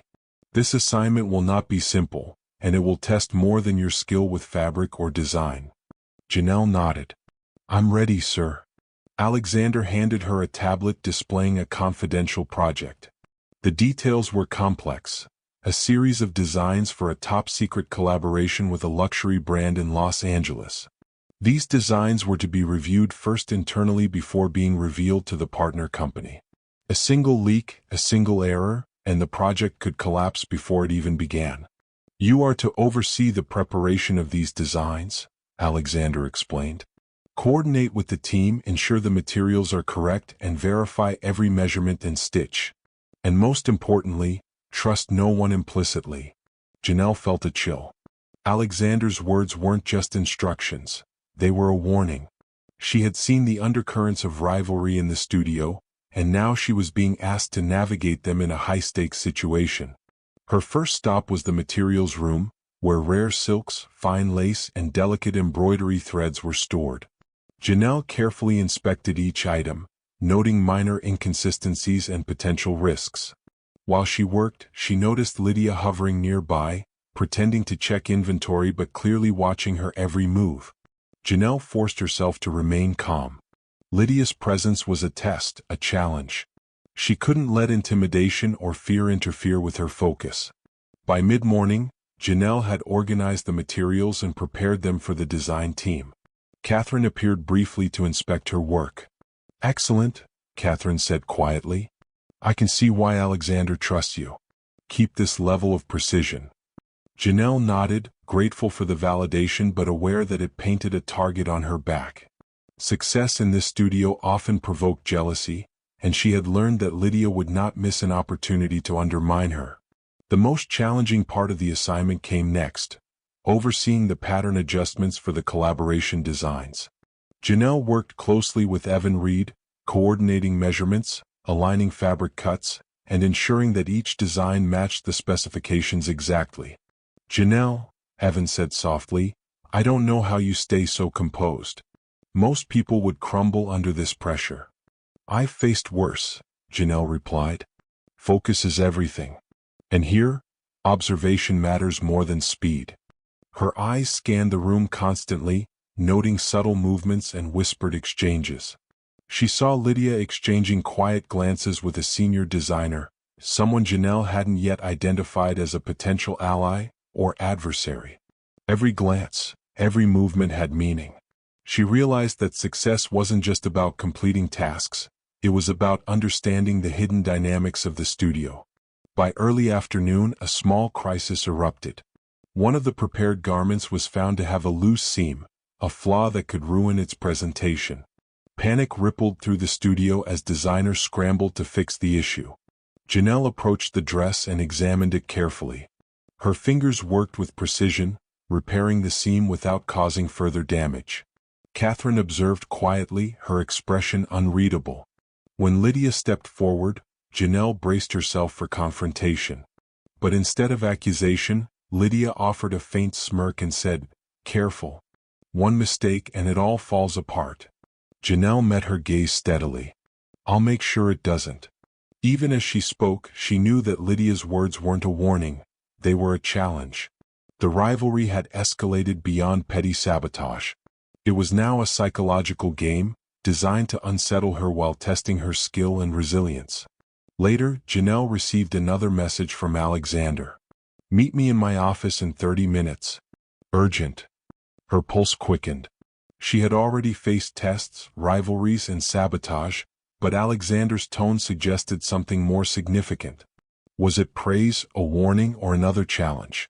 In his office, Alexander looked unusually serious. He gestured for her to sit. "Janelle," he began, "I've been observing your work closely. Your skill is impressive, but I need to know if you can handle a more sensitive situation." Janelle leaned forward. "What kind of situation, sir?" Alexander paused. "There's a potential leak within the studio. Someone is trying to undermine this project. I need you to discreetly identify the source without drawing attention to yourself. Think carefully before you act. Trust your instincts." Janelle's breath caught. The stakes had just multiplied. It wasn't just about skill, precision, or observation. It was now about navigating trust, loyalty, and potential betrayal. "You're ready for this?" Alexander continued. "But remember, one wrong move could compromise everything. Watch carefully. Act cautiously. And always protect the integrity of the designs." Janelle nodded, determination settling in her chest. She understood the magnitude of what she was being asked to do. Her role had shifted from assistant to investigator, a position that required intelligence, intuition, and courage. As she left his office, she felt the weight of responsibility pressing down. The studio, once a place of creativity and excitement, now felt like a complex chessboard, each colleague a potential pawn or adversary. She returned to her station with renewed focus, carefully observing every interaction, noting subtle behaviors and planning her next steps. By evening, Janelle had begun piecing together the first hints of hidden alliances and subtle rivalries. Lydia's movements, the whispered exchanges, and the small manipulations all formed a pattern, but the full picture remained elusive. Back at her hotel, Janelle reflected on the day's events. She was exhausted, but her mind was alive with strategy and observation. The assignment had tested her in ways she hadn't anticipated, not just her skill, but her ability to read people, anticipate deception, and maintain composure under pressure. Her phone buzzed with a final message from Alexander. "Trust yourself, Janelle. The game is just beginning." The words echoed in her mind. She knew tomorrow would bring new challenges, new tests, and perhaps the first revelation of the deeper mysteries lurking within the studio. The morning sun had barely broken through the foggy Manhattan skyline when Janelle Brooks stepped into Pierce Tower. The streets below glistened from last night's rain, and the city's hum was muted but steady, like the heartbeat of an impatient giant. Janelle's mind was still spinning from the previous day's revelations. Alexander Pierce had entrusted her with a delicate, high-stakes assignment to uncover potential sabotage within the studio, and she knew the consequences of failure could be devastating. As she entered the studio, the tension was immediately palpable. Designers hustled from one station to the next, assistants whispered quietly in corners, and the air carried the subtle hum of urgent anticipation. Janelle had become attuned to the rhythms of the studio, aware of the smallest movements, the faintest glances, and the undercurrents of rivalry. Catherine Hayes approached her, a rare flicker of seriousness in her eyes. "Janelle, I need you to supervise the alterations for the Platinum line. It's critical these pieces are flawless. Pay attention to every detail and watch for anomalies." Janelle nodded, understanding the unspoken warning. Her first stop was the fabric room, where rare silks and delicate lace were stored. The materials for the Platinum line were particularly sensitive, and one misstep could ruin an entire dress. She began inspecting each piece, taking meticulous notes and carefully arranging the fabrics. As she worked, she noticed Lydia lingering nearby, pretending to check inventory but clearly observing her. The tension between them had grown, and Janelle realized that Lydia's sabotage from before was not an isolated incident. It was part of a calculated pattern. Midway through the morning, a sudden commotion erupted. One of the gowns meant for the showcase had a sleeve ripped in half. Designers rushed to assess the damage, murmuring anxiously. Catherine's voice cut through the chaos. "Who's responsible for this?" Janelle instinctively stepped forward. "I wasn't near this piece," she said, her voice steady. Lydia, however, was quick to speak. "I saw Janelle handling similar fabrics earlier. Maybe she didn't notice a flaw in this one?" The accusation sent a chill down Janelle's spine. She could feel the eyes of the entire studio turning toward her. Panic, frustration, and suspicion hung in the air like a thick fog. Before she could respond, Catherine examined the dress. "This wasn't accidental," she said finally, her voice sharp. "Someone intentionally compromised this gown." Janelle's heart raced. It wasn't her fault, yet here she was in the crosshairs of suspicion. She glanced around and noticed that Lydia's smirk had returned, subtle but loaded with malice. At that moment, Evan Reed approached her quietly. "It wasn't you," he whispered. "I saw someone slip past the workstations earlier. Be careful, Lydia's not acting alone." Janelle's mind raced. She had suspected that there were others in the studio playing a hidden game, but Evan's warning confirmed it. The stakes were far higher than she had imagined. Catherine turned back to Janelle. "I need you to stay close and assist in assessing the damage. Every stitch, every seam must be checked before we proceed. Can you handle it?" "I'll do everything I can," Janelle replied. She spent the next hour carefully examining the Platinum line gowns, identifying subtle imperfections and repairing them without attracting further attention. Her hands moved with precision, her mind alert to the slightest anomaly. The incident had made it clear. Success in this studio wasn't just about talent, It was about vigilance, strategy, and an acute understanding of human motives. By midday, she noticed a familiar pattern. Certain tools and materials had been subtly displaced, and some sketches were missing from their designated places. Lydia's fingerprints were invisible, but the chaos she created was deliberate. Janelle realized that she was dealing with a hidden adversary whose goal was not just to intimidate, but to actively sabotage her.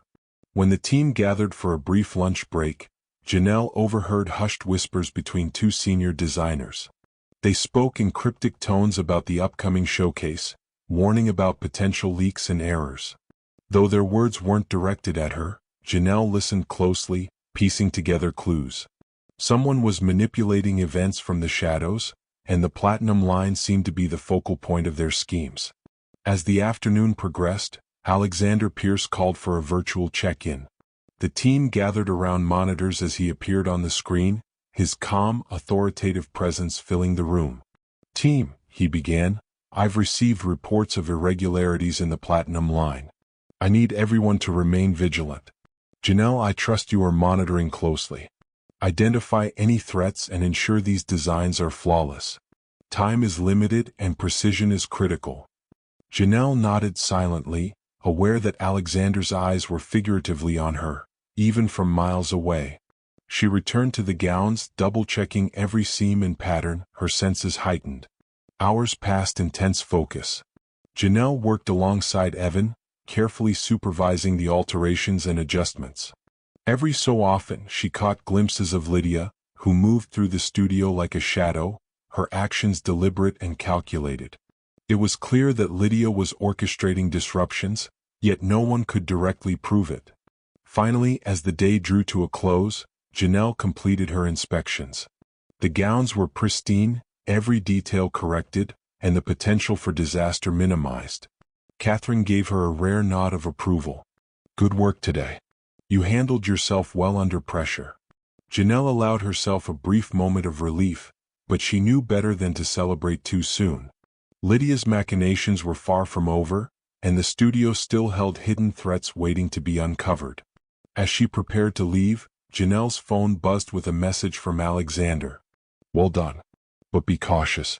Betrayal often comes from the closest quarters. Watch carefully tomorrow, trust no one blindly." The words resonated deeply. Today had confirmed her suspicions. The studio was not just a place of creativity, it was a battlefield, and she was at the center of it. She would need every ounce of skill, awareness, and courage to navigate the treacherous dynamics of the team, and to survive the hidden games of power, jealousy, and ambition. The next morning, Janelle arrived at Pierce Tower before the sun had fully risen. The city was still half asleep, wrapped in the pale glow of dawn, but her mind was already racing. Alexander's warning from the night before echoed in her thoughts. Betrayal often comes from the closest quarters. She stepped inside the quiet studio, the air cool and still. Only a few lights were on, casting long shadows along the sewing tables and mannequins. She preferred arriving early. It gave her space to breathe, to think, and to watch without being watched. Today that mattered more than ever. She headed toward the alterations department, ready to double-check yesterday's repairs. But just as she reached the stairwell, she heard faint voices drifting from behind the door of the materials room. The tone was hushed, urgent, and one of the voices, Janelle froze. It was Lydia. Janelle stepped closer, moving with careful silence, her breath shallow. She positioned herself near the edge of the door, enough to hear without being seen. Lydia's voice was sharp but low. "They're getting too confident," Lydia whispered. "He needs to understand that if she rises any higher, everything we've worked for falls apart." A deeper voice responded, one Janelle didn't immediately recognize. "She's not a threat unless you make her one. But if you want this plan to work, you must be careful. One mistake and Alexander will see through everything." Janelle's pulse quickened. Plan? Someone was working with Lydia, and whatever they were planning had something to do with her. She leaned slightly closer, heart pounding. Lydia sighed. "Alexander trusts her. That's the problem. I need that trust to break." The unknown man replied, "Then create the break. You've done it before." A soft scrape sounded, maybe a chair moving. Janelle stepped back quietly, afraid they were about to come out. Her throat tightened. She couldn't risk being caught listening. Without a sound, she slipped down the hallway and ducked into a nearby storage alcove. A moment later, Lydia and the mysterious man stepped out, their footsteps echoing as they walked away.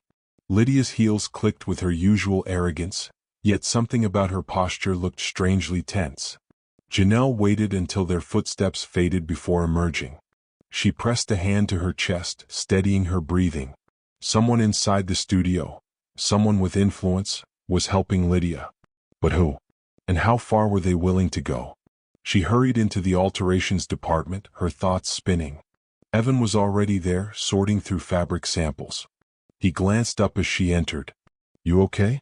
You look like you saw something," he said, concerned but cautious. Janelle hesitated. She liked Evan and trusted him more than most. But trust was dangerous now. Alexander's warning replayed in her mind. She gave a small smile instead. "Just thinking about the workload today," she said. He didn't look convinced, but he didn't press. "Well, you're not the only one. Catherine wants all pieces ready for the first preview by end of day. It's going to be intense." Janelle nodded and started working alongside him, reviewing the sketches and fabric placements. But her focus was fractured. Every time someone walked by, she wondered if it was the unseen man. Every whisper, every glance felt suspicious. Around mid-morning, Catherine arrived with a clipboard. "I need you two to recheck the embroidery on the sapphire gown," she said briskly. "I have a feeling something might be off." Janelle's stomach tightened. She followed Catherine to the gown, her eyes widening as she examined it. There it was. A nearly invisible alteration, one that would have caused the gown's entire bodice to collapse under stage lighting. It was deliberate, and it had been done sometime after she left yesterday. Catherine frowned. "Did either of you touch this since last night?" "No," Janelle answered. "It wasn't like this yesterday." Catherine nodded slowly. "Fix it immediately. And be discreet." She walked away, but her expression lingered in Janelle's mind. Catherine was suspicious now. She sensed the sabotage even if she didn't know who was responsible. As Janelle and Evan worked on repairing the gown, Evan spoke quietly. "There's something wrong here. This kind of mistake doesn't happen by accident. Someone wants the showcase to fail." Janelle glanced at him, startled. "You think so?" "I'm sure of it," he replied. "And it's not just clumsy hands. These are strategic strikes." Her heart pounded. He knew. Maybe not everything, but enough. But could she trust him with what she overheard? If he wasn't Lydia's partner, he could help her. But if he was, the risk felt too heavy. By midday, the studio became louder as tensions rose. Designers scrambled, managers barked instructions, and the pressure of the upcoming preview created an almost electric charge in the air. Lydia's eyes followed Janelle whenever she passed, cold, calculating, watchful. Janelle avoided her as much as possible, but during a fabric review, Lydia suddenly stepped close. "You're working hard," Lydia said softly, too softly. "But be careful. One misstep, and even Alexander won't be able to protect you." Janelle's breath hitched. So Lydia knew, or at least suspected, how much Alexander trusted her. Was Lydia trying to intimidate her? Or warn her? The line between the two blurred dangerously. Janelle met her gaze, refusing to show fear. "I don't need protection. I just need to work honestly." Lydia's smirk sharpened. "Honesty is exactly what gets people destroyed around here." Then she walked away. Those words lingered long after Lydia disappeared behind a row of sewing machines. Late in the afternoon, Catherine called for a progress meeting. As the team gathered around the central table, Janelle stood near the back, observing. Catherine reviewed each project piece, noting their strengths and calling out weaknesses with her usual strict precision. But when she reached the materials list, her expression darkened. Who took the silver thread coils from the secured drawer? The room went silent. Janelle felt a chill. Catherine continued, "Only 3 people have access to that drawer. Myself, Lydia, and Janelle." Dozens of eyes turned instantly toward her. Her heart pounded. She hadn't touched the drawer. She hadn't even gone near it today. Lydia raised a hand casually. Actually, Catherine, I saw Janelle near that area early this morning. A murmur swept through the room. Janelle's chest tightened. That's not true, she said firmly. I wasn't anywhere near it. Catherine looked between them, measuring their expressions. Her silence was heavy. Just then, Evan stepped forward. Catherine, if I may, he said cautiously. I checked the drawer earlier. It wasn't forced open, it was unlocked. Catherine's brows knit together. Unlocked? Yes, Evan said. Someone forgot to lock it yesterday. A wave of tension broke. Catherine sighed. Fine. We'll locate the missing coils manually. Meeting adjourned. The room emptied slowly, but Lydia's glare burned into Janelle like acid. Lydia hadn't expected Evan to intervene. And now Lydia knew Janelle wasn't alone. As the day drew to a close, Janelle stepped out into the quiet hallway, exhausted but alert. She needed answers. About the missing coils, about the man working with Lydia, about the plot forming behind the scenes. Just as she passed the materials room, she heard it. A whisper. The same deeper voice from that morning. He said one chilling sentence. Tonight we make the first move. The streets of Manhattan were quiet, almost eerily so, as Janelle Brooks made her way back to her hotel. The city lights shimmered off the wet pavement, reflecting her tense expression. Every step she took seemed louder than the last, each echo reminding her of the events from the studio. The whisper she had overheard earlier, the one promising a first move, replayed in her mind, refusing to fade. Janelle had tried to focus during the day, but her thoughts kept drifting to the unknown man working with Lydia. Who was he? How far was he willing to go? And what did Alexander know about him? The questions swirled like a storm inside her, leaving her uneasy yet alert. Her phone buzzed. A message from Evan. Janelle, be careful tonight. Don't go anywhere alone near the studio. Something's about to happen. Her chest tightened. Evan had always been cautious, but tonight his tone was different. Urgent, almost fearful. She replied simply, I'll be careful. Thank you. Once in her room, Janelle tried to calm herself. She reviewed the day's events, taking mental notes. Every misstep by Lydia, every strange glance, every missing coil, and the whispered conversation with the mysterious man, patterns were forming. But it wasn't enough. She needed proof. Evidence that could protect her and expose the hidden schemes in the studio. Around midnight, she couldn't sleep. Her instincts told her something was about to unfold, and waiting passively wasn't an option. She decided to take a risk. Quietly, she retrieved her tablet and laptop, and began reviewing security feeds from the studio, feeds that Alexander had granted her access to in case of emergencies. The footage revealed subtle movements she hadn't noticed during the day. Lydia sneaking past stations, a shadowy figure following closely behind her, and tiny, deliberate disturbances in the fabrics and sketches.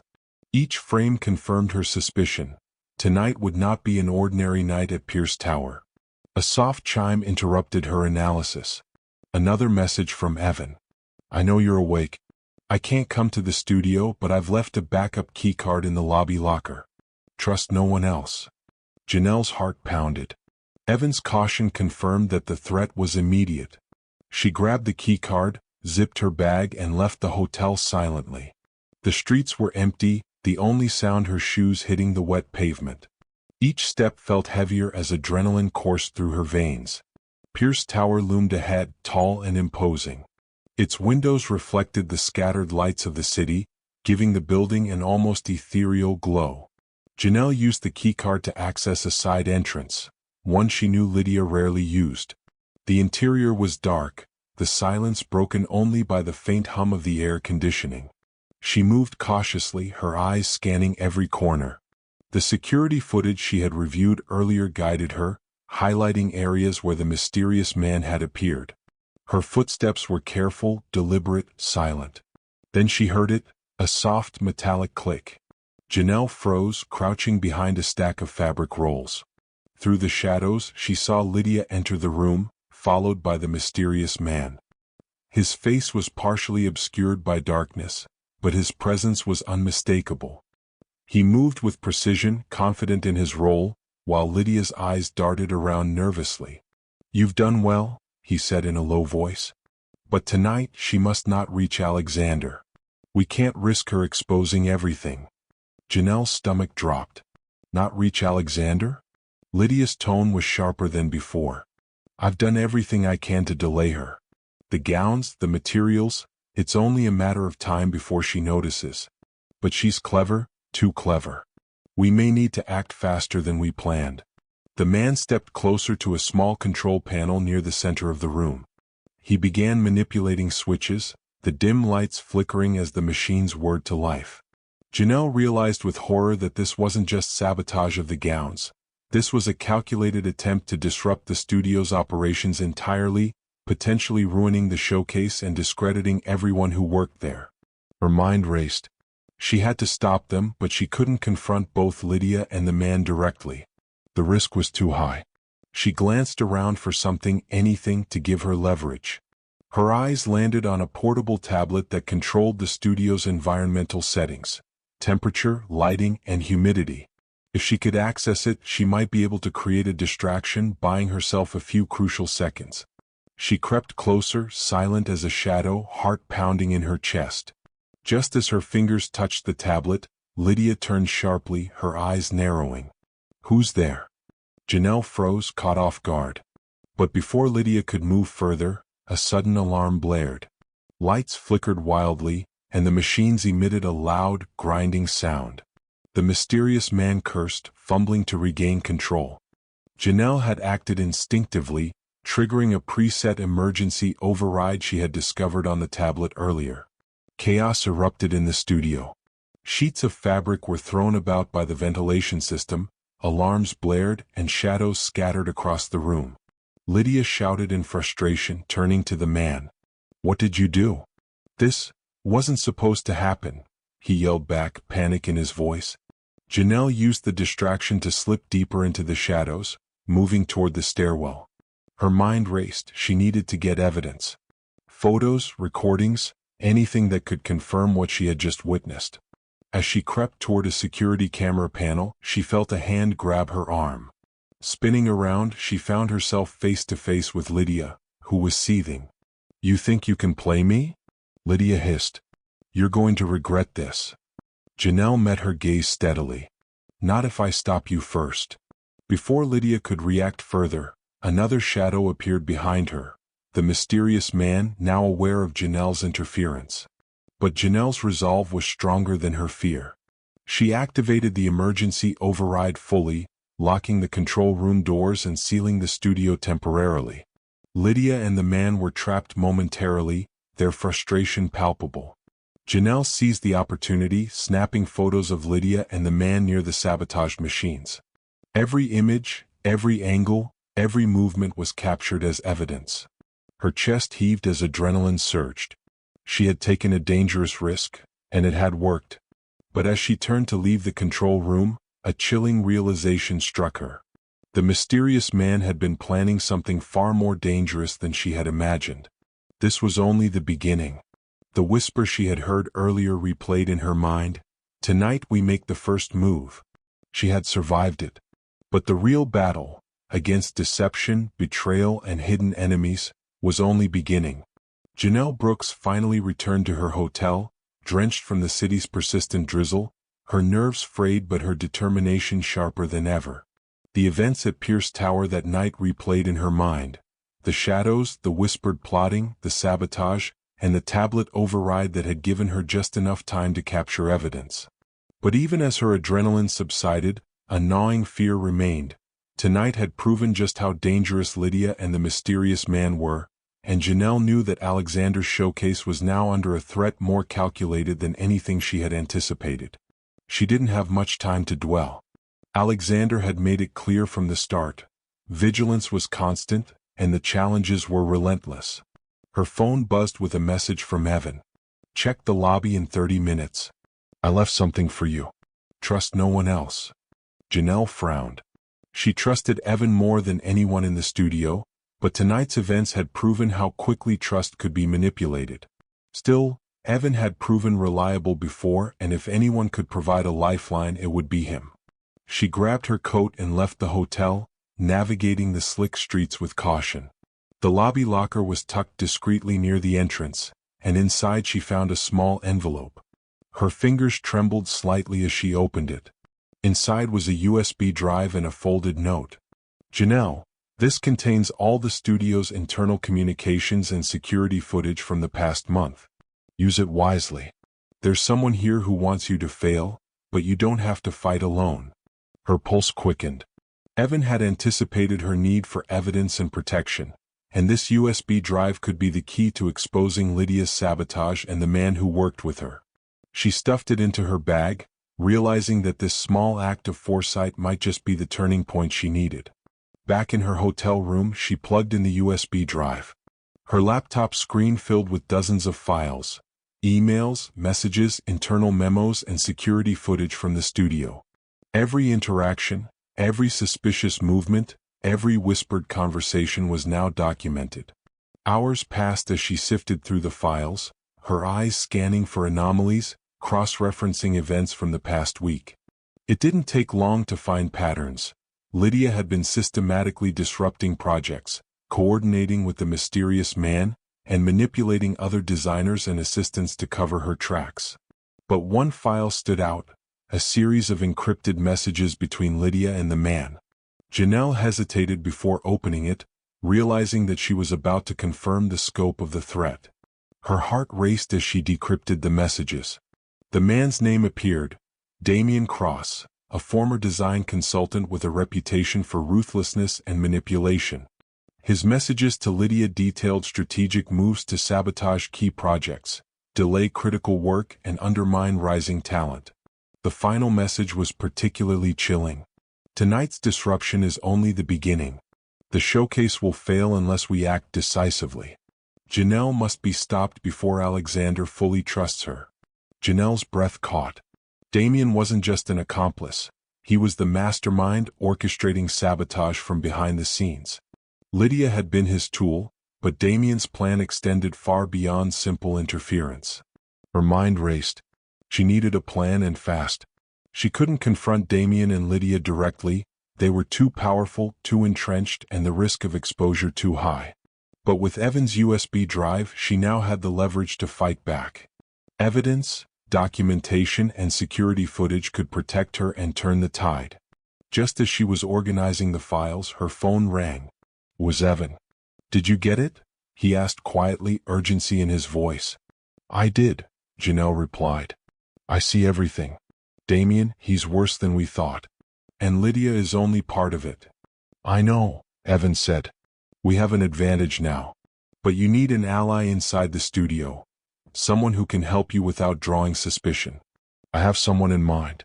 Trust me, Janelle, you're not alone." Janelle's pulse quickened. "Who?"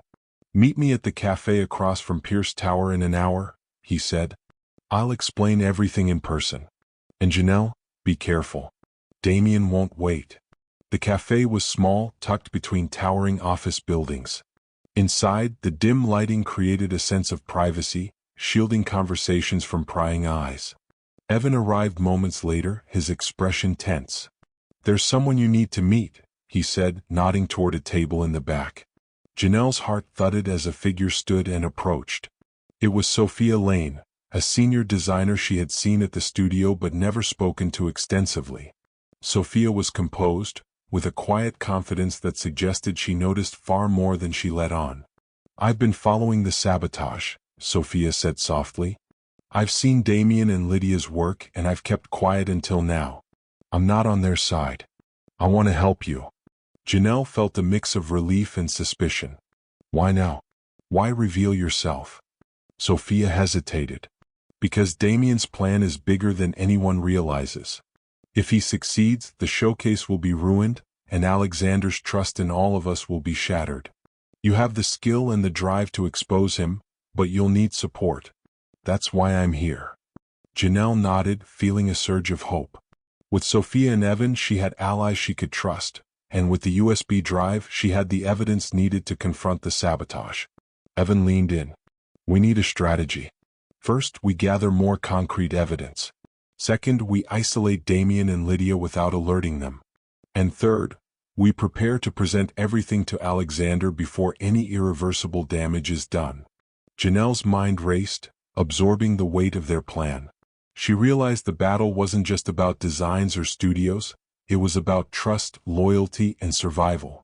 And with Damien orchestrating events from the shadows, every move would need to be calculated perfectly. Hours passed as they strategized, mapping out steps, identifying weak points, and planning how to use the USB drive effectively. Janelle felt the tension in her chest, but also a growing sense of determination. Tonight she had allies. Tonight she had a chance to fight back. As they concluded their meeting, Sophia leaned in. "One more thing," she whispered. "Damien knows some people inside the studio. He may have eyes everywhere. We need to move carefully. One wrong step and he'll know we're on to him." Janelle swallowed hard. The stakes had never been higher. Walking back to her hotel, the city seemed quieter than before, almost as if it too was holding its breath.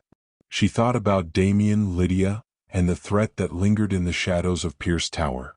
But for the first time she felt that she wasn't entirely alone. She had Evan.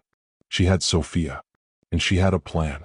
But she also knew one truth: Damien wouldn't wait. His first move had already begun, and Janelle would need every ounce of courage, skill, and intelligence to survive what was coming next. The following morning, Manhattan was alive with its usual chaos. The hum of traffic, the honking of taxis, and the distant wail of sirens forming the city's steady soundtrack. Janelle Brooks arrived at Pierce Tower earlier than usual, her senses sharp, her mind racing with strategies from the previous night's meeting with Evan and Sophia. Damien's presence loomed like a shadow over the studio, and she knew that one misstep could unravel everything she and her allies had planned. As she entered the studio, the air felt heavier than usual, charged with an unspoken tension. Designers moved hurriedly between workstations, and Lydia's familiar aura of calculated arrogance was already apparent. Janelle avoided direct eye contact, focusing instead on the platinum line gowns that had become the focal point of Damien's sabotage attempts. Every detail, every stitch, every fold had to be perfect. Otherwise, Lydia's machinations could spiral out of control. Catherine Hayes greeted her with a nod, but her eyes carried a subtle unease. Janelle sensed that Catherine had noticed the disruptions from the previous night but hadn't yet connected them to the deeper threat lurking inside the studio. "Janelle, I need you on the embroidery for the sapphire gown," Catherine said, her voice steady but tense. "It's critical that every detail is flawless before the internal review this afternoon." Janelle nodded, slipping into her role. She had grown accustomed to pressure, but today the stakes felt higher than ever. As she worked, she kept an eye on Lydia, who moved with practiced precision, her expressions unreadable. By mid-morning, Janelle had completed her initial review and repairs. She felt a surge of confidence, but it was quickly tempered by a nagging unease. Something about the studio felt off.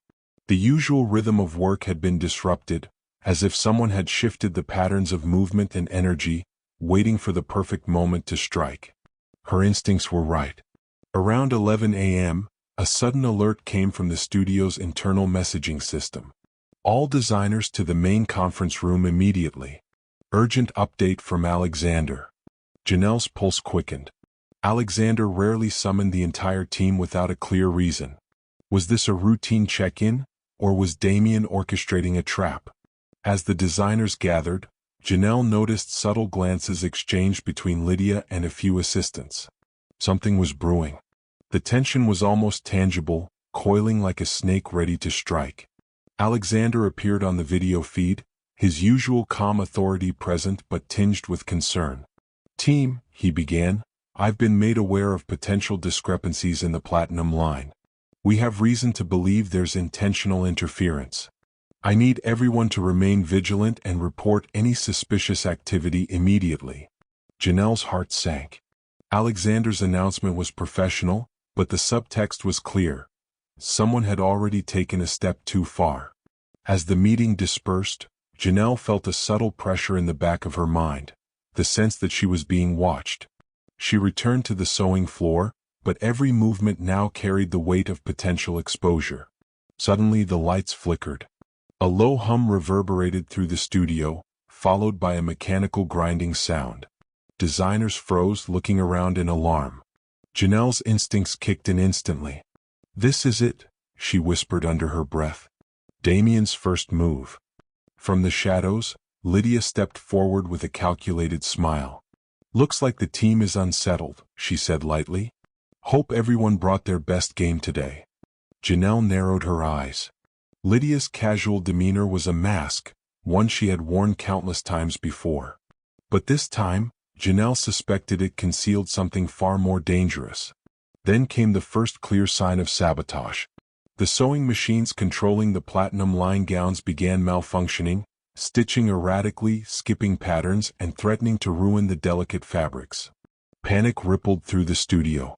Designers shouted instructions, attempting to regain control, but the damage was spreading quickly. Janelle moved swiftly, identifying the source of the disruption. She realized that someone had accessed the main control panel remotely, the same system she had used during her midnight intervention. Her heart raced. If Damien had full control over the machines, he could ruin not just the gowns but the entire showcase. Evan appeared beside her, his expression grim. "He's locked out most of the controls," he said. "We need to act fast." Janelle nodded. "Follow my lead. I know a workaround." Together, they moved toward the main control panel, carefully avoiding Lydia and other assistants who seemed oddly composed amidst the chaos. Janelle's fingers flew across the tablet, rerouting commands, restoring power, and regaining partial control over the sewing machines. Sweat beaded on her forehead, and every second felt like a lifetime. Finally, after what seemed like hours compressed into minutes, the machines stabilized. The gowns were intact, and the immediate threat had been neutralized, but Janelle knew this was only the beginning. Damien had escalated his sabotage, and now he was testing the limits of her skill, patience, and composure. She turned to Evan. "We need to figure out how he got access in the first place. If we can find the breach, we can stop him permanently." Evan nodded. "Agreed. But I have a feeling he anticipated our countermeasures. This wasn't just sabotage, it was a trap to see how we respond." Janelle swallowed hard. A trap meant observation. Damien wasn't just acting. He was studying her, Lydia, and the studio team to understand weaknesses, patterns, and reactions. Every move she made was now part of a game she hadn't fully understood yet. By late afternoon, the internal review with Alexander began. Janelle presented the platinum line gowns, flawlessly repaired and restored, while keeping a careful eye on Lydia. Alexander's virtual presence added a layer of tension that only heightened the stakes. He examined the gowns meticulously, nodding at the precision and craftsmanship. "Well done, Janelle," he said. "Your attention to detail is remarkable. But remember, vigilance is always required. The studio is a competitive environment, and not everyone has the same integrity." Janelle felt a mix of relief and unease. Alexander had praised her skill, but his words were a reminder that the hidden battles within the studio were far from over. As she returned to her station, Janelle realized a chilling truth. Damien's trap had succeeded in one way: it had confirmed that she was capable, aware, and now marked as a serious obstacle. Lydia's smirk was no longer subtle. It was a warning, a declaration that the game had shifted, and that the next move would be even more dangerous. She thought of Evan and Sophia, her allies in this fight. Together, they had neutralized the immediate threat, but Damien's reach extended further than they had anticipated. Every interaction, every action, every glance in the studio could now be part of a larger strategy against her. As the day ended and the studio emptied, Janelle stood at the window looking out over the city. The lights reflected her reflection, a young woman who had stepped into a world of ambition, betrayal, and danger, and survived. But the real battle was only beginning. Damien had shown his hand, Lydia had revealed her loyalty, and the studio's hidden dynamics had become a battlefield she could not ignore. Her phone buzzed with a message from Sophia. "Tonight we plan. Tomorrow we strike back. Be ready." Janelle's pulse quickened. The next move would not be defensive, it would be offensive. And for the first time she realized the stakes weren't just the showcase. They were her survival, her reputation, and the truth behind Damien's twisted ambitions. The evening in Manhattan was cold, the kind of chill that seeped into bones and made every step feel heavier than it should. Janelle Brooks moved through the city streets with focused determination, her mind racing with strategies and contingencies. Tonight was pivotal. Damian Cross had escalated his sabotage, and now, armed with the USB drive and her allies Evan and Sophia, she intended to confront him and Lydia before the damage became irreversible. Pierce Tower loomed ahead, a towering monolith of glass and steel. Its lights shimmered like beacons against the dark sky, but to Janelle they resembled watchful eyes. She had prepared for this night meticulously. Her bag contained the tablet with evidence from the USB drive, recordings from the studio, and all the documentation she and her allies had collected. Every move she made tonight had to be precise. One mistake and Damian could turn the tables before she even began. She slipped through the side entrance Evan had advised, bypassing the main security checkpoints. The studio was eerily quiet, the usual hum of activity replaced by the faint echo of air conditioning and the soft click of her shoes on polished tile. Every shadow seemed to move with intent. Every corner hid a potential threat. Janelle's first stop was the control room, where she knew Damian had attempted to manipulate the sewing machines during the previous night's sabotage. She crouched behind the console, reviewing the live feeds on the monitors. Nothing seemed out of place, yet she knew better. Damian's presence wasn't always physical. His influence extended into the systems, the staff, and the very rhythm of the studio itself. Then from the shadows, a voice cut through the silence. "Planning another heroic rescue, Janelle?" She spun around. Lydia stood there, her smirk cold, the light catching the sharp angles of her face.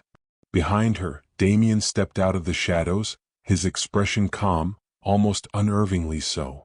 "You shouldn't have come alone," Damian said, his voice low, precise, and dangerous.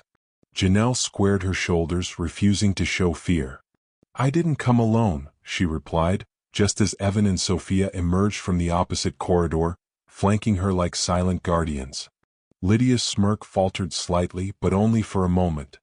"So, the little alliance finally reveals itself," she said, her tone dripping with contempt. "You think you can stop what's already in motion?" Damian's gaze shifted to the monitors, then back to Janelle. "You've been clever, I'll give you that.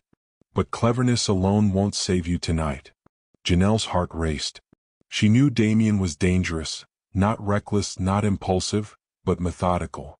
Every plan he created was calculated to dismantle opposition before it could even react. And now, standing here in front of her, he was testing her resolve. "You've tried to sabotage the showcase, undermine the team, and manipulate everyone in this studio," Janelle said, her voice steady despite the adrenaline coursing through her veins. "But it ends tonight. I have evidence, and I'm not afraid to use it." Damian chuckled, a soft, unsettling sound. "Evidence? Do you really think that'll matter? People trust me. People fear me. And people like Lydia? They'll do anything I ask." Sophia stepped forward, her expression resolute. "We've documented everything. Your little plans, your manipulations, every step you've taken. Alexander will see the truth. And when he does, you'll have no power here." Lydia laughed, a hollow, sharp sound. "Do you really believe Alexander will act before it's too late? This isn't about evidence, it's about timing. And we control the timing." Damian's gaze shifted back to Janelle, a faint smile tugging at the corner of his lips. "You forced my hand," he said. "So now we play the real game."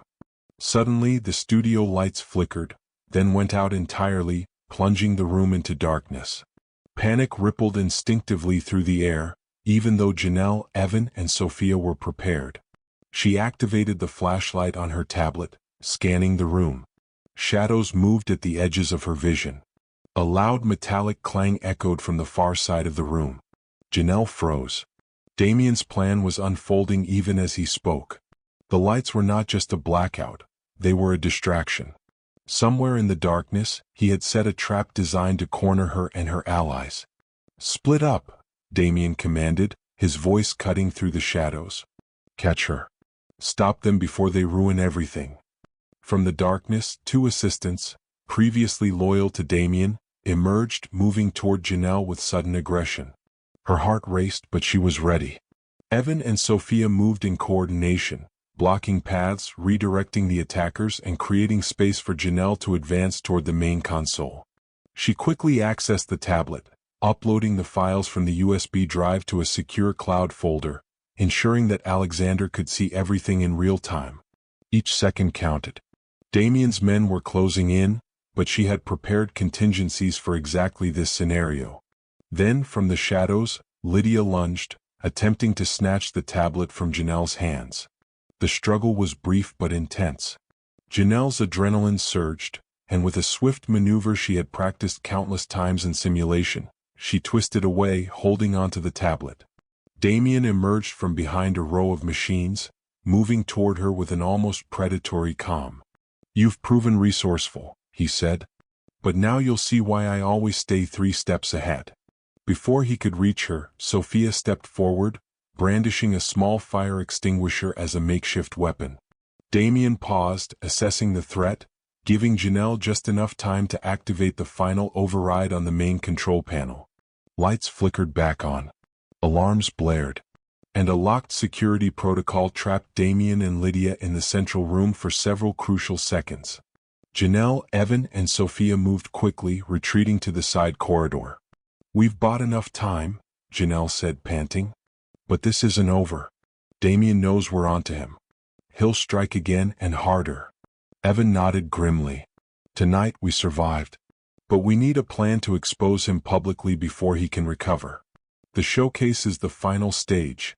If we can present him with undeniable proof there, Alexander won't be able to ignore it." Janelle's heart thudded. The first confrontation had ended in survival, but the battle had only just begun. Damien and Lydia had been tested, and now they knew Janelle wasn't just clever, she was dangerous. Sophia leaned in, whispering urgently, "We have evidence, we have the element of surprise, and we have time. Tomorrow we strike where it counts, the showcase. Make no mistake, Janelle. This is the climax. Everything we've worked for leads to tomorrow." Janelle nodded. Her hands trembled slightly, not from fear, but from adrenaline and anticipation. The first confrontation had been won, not by brute force but by careful strategy, preparation, and the courage to act under pressure. But as she looked back toward the room where Damien and Lydia were temporarily trapped, she felt a chill. Damien's smile had been faint, almost imperceptible, but it was there. Calm, composed, and filled with quiet menace. He hadn't lost tonight. He had only delayed. And that realization sent a shiver down her spine. The next move would be even more dangerous. The day of the showcase arrived with a mixture of electric anticipation and quiet dread. Manhattan streets were unusually crowded, the sidewalks buzzing with fashion enthusiasts, journalists, and the occasional celebrity sighting. Pierce Tower's grand atrium had been transformed into a glittering runway space, filled with polished lights, luxurious fabrics, and the soft hum of anxious energy. Janelle Brooks arrived early, her nerves taut like a drawn bowstring. She had spent the night reviewing every detail with Evan and Sophia, ensuring that the USB drive evidence was organized and accessible. Today the stakes were higher than ever. Damian Cross and Lydia Hayes were lurking somewhere in the building, ready to strike, and every moment counted. The platinum-lined gowns were lined up in their pristine splendor backstage. The designers and assistants moved like clockwork, checking final alterations, adjusting lighting, and ensuring that every stitch was flawless. Catherine Hayes, more focused than usual, oversaw the preparations with a hawk-like precision. She occasionally cast her gaze toward Janelle, giving subtle nods of reassurance. She trusted her judgment, but the tension was undeniable. Janelle moved through the backstage chaos, coordinating with models, confirming measurements, and double-checking the gowns. Every time she passed Lydia, the other woman's eyes followed her, sharp and calculating. Janelle knew that Lydia was watching for any opportunity to sabotage the showcase or undermine her. Evan approached her, whispering, "The cloud folder with all the evidence is ready. Alexander will have access the moment we need it. Just stay focused and don't let them draw you into a direct confrontation before we have the proof on screen." Janelle nodded, her pulse quickening. The plan was in place, but executing it required precision. One misstep, and Damien's manipulation could ruin everything, not just the showcase but the studio's reputation and her own credibility. The runway show began. Spotlights illuminated the models as they glided down the polished floor, each gown more stunning than the last. Janelle monitored every seam, every detail, every subtle movement in the backstage area. Damien's presence was palpable even without seeing him. She could sense the subtle currents of sabotage waiting to strike. Then it happened. One of the platinum-lined gowns, a sapphire-colored masterpiece, began to unravel unexpectedly. Threads loosened, sequins fell, and the bodice started to collapse under the weight of the lights. A gasp rippled through the audience and a whisper of panic spread backstage. Janelle's heart leapt into her throat. Damien's influence was at work, but this time she was ready. She moved quickly, intercepting the assistant responsible for the wardrobe, giving precise instructions to stabilize the gown. At the same time, she activated the studio's emergency override via her tablet, ensuring the machines and lighting systems were under control. Damien and Lydia, positioned in the shadows near the control panels, watched with intensity. Damien's calm demeanor didn't falter, but his eyes were sharp, calculating Janelle's every move. Lydia, however, faltered slightly as her plans were thwarted in real time. Janelle worked quickly, correcting the wardrobe malfunction just as the model reached the runway's midpoint. The audience barely noticed the potential disaster, their attention captured by the seamless presentation of the gowns. A silent cheer rose in her chest. She had prevented a catastrophe. Backstage, Evan whispered urgently, "Janelle, it's time. Upload the evidence." Janelle's hands trembled slightly as she accessed the cloud folder, her fingers flying across the tablet. Every image, every video clip, every message between Lydia and Damien was now being streamed to Alexander's tablet in real time. Alexander's eyes widened as he scanned the files, connecting the dots that Janelle had painstakingly assembled. The calm authority he usually exuded was replaced by a sharp focus, a recognition of the betrayal that had unfolded right under his nose. In the control room, Damien's expression darkened. He realized that his carefully orchestrated plan was being exposed, not just to Alexander but to anyone watching.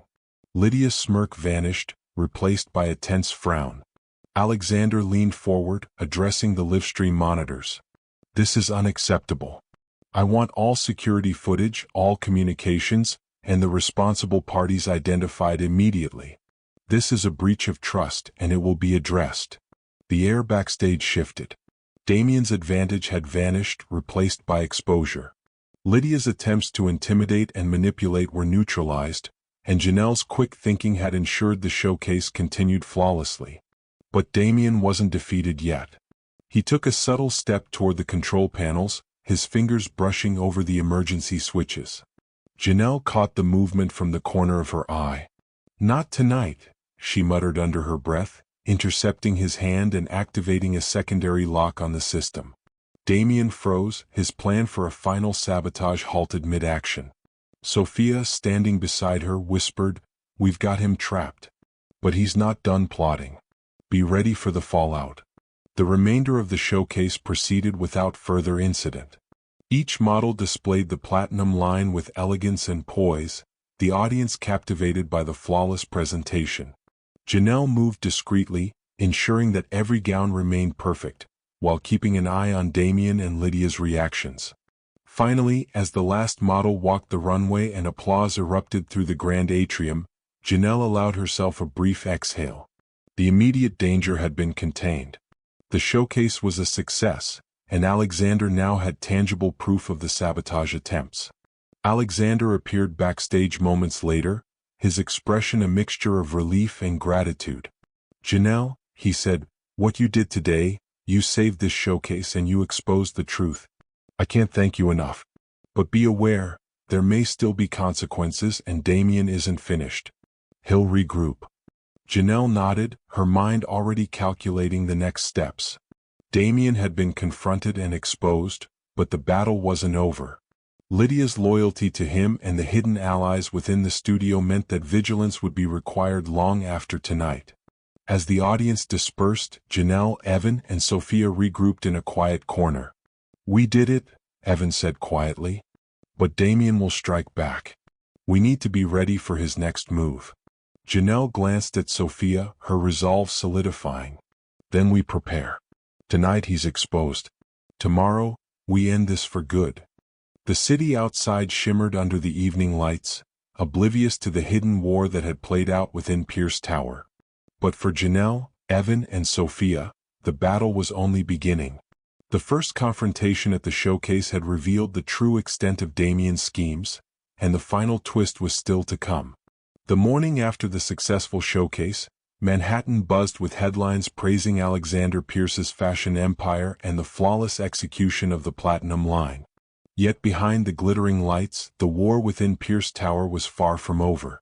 Janelle Brooks walked into the studio, her focus sharper than ever, aware that Damien Cross was no longer just a threat. He was a target who would stop at nothing to reclaim his influence. The studio felt unusually quiet. Designers moved with a subdued energy, whispering among themselves, while Lydia's presence lingered in the corners like a dark shadow. Janelle had learned from experience that silence often preceded chaos, and her instincts told her to be vigilant. Evan met her in the hallway, his expression tight. "Something's off," he said, lowering his voice. "I've been monitoring communications and there's a pattern. Someone inside the studio is feeding Damien information. He knows more than he should about our countermeasures." Janelle froze for a moment. Someone they trusted could be betraying them from within. The thought made her stomach knot, but she quickly pushed aside panic. Identifying the source of the betrayal would be crucial to staying ahead. Sophia joined them, her eyes scanning the workspace. "We need to be careful," she said. "He's testing our defenses, and whoever the insider is, they're subtle. We'll need proof before we act, or Damien will have the upper hand again." Janelle nodded, feeling the weight of the hidden danger. The first exposure at the showcase had been a victory, but the true challenge lay in rooting out the deception before it grew beyond control. They decided to set a trap, using carefully staged information to gauge reactions and reveal the mole. Janelle drafted a false plan for the next line of gowns, making it appear as though there were flaws in the designs. The idea was to see who might tip Damien off or attempt to sabotage their efforts before it even left the studio. Hours passed, tension mounting with every passing minute. Janelle, Evan, and Sophia watched from a discreet corner, noting subtle interactions, exchanged glances, and suspicious movements. The mole had to reveal themselves, and patience was essential. Then it happened. One of the assistants, someone Janelle had considered trustworthy, Madison Clark, a junior designer, lingered near the design boards longer than necessary. She glanced repeatedly at her phone, whispering something under her breath. The movement was subtle, but Janelle's trained eye caught it. "Watch her," Janelle whispered to Evan and Sophia. Madison picked up her phone and stepped into the break room. A faint signal confirmed Janelle's suspicions. She was sending information about the staged flaws to an unknown contact. Janelle's heart sank. Damien's reach was deeper than they had imagined. They decided to confront Madison privately, carefully avoiding public exposure to prevent panic. Janelle approached her calmly. "Madison," she said softly, "can we talk for a moment?" Madison froze, a flicker of panic crossing her face. Sure," she stammered. Janelle led her to a small office, shutting the door behind them. "I know what you've been doing," Janelle said, keeping her voice even but firm. "Who are you communicating with?" Madison's eyes darted nervously. I didn't want anyone to get hurt," she whispered. "Damien, he threatened me. He said if I didn't help, he'd ruin my career, and worse, he said he'd make sure Alexander's trust in all of us would be gone." Janelle's stomach twisted. Fear was understandable, but betrayal had consequences. "You had a choice, Madison," she said. "You could have come to us. Instead, you risked everyone's work, and the showcase, by feeding Damien information." Tears welled in Madison's eyes. "I know. I'm sorry. I panicked. I didn't know what else to do." Janelle's resolve hardened. "You'll fix this.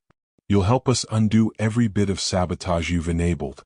If Damien suspects you're turning, your life could be in danger, but if we do this right, we can protect you and finally stop him. Madison nodded, relief and fear mingling in her expression. I'll help. Whatever you need. The trio quickly formulated a plan to use Madison as a double agent. They would feed her controlled information, guiding Damien into traps while keeping her role secret. It was risky, but it was their best chance to regain the upper hand. Hours later, Damien made his move.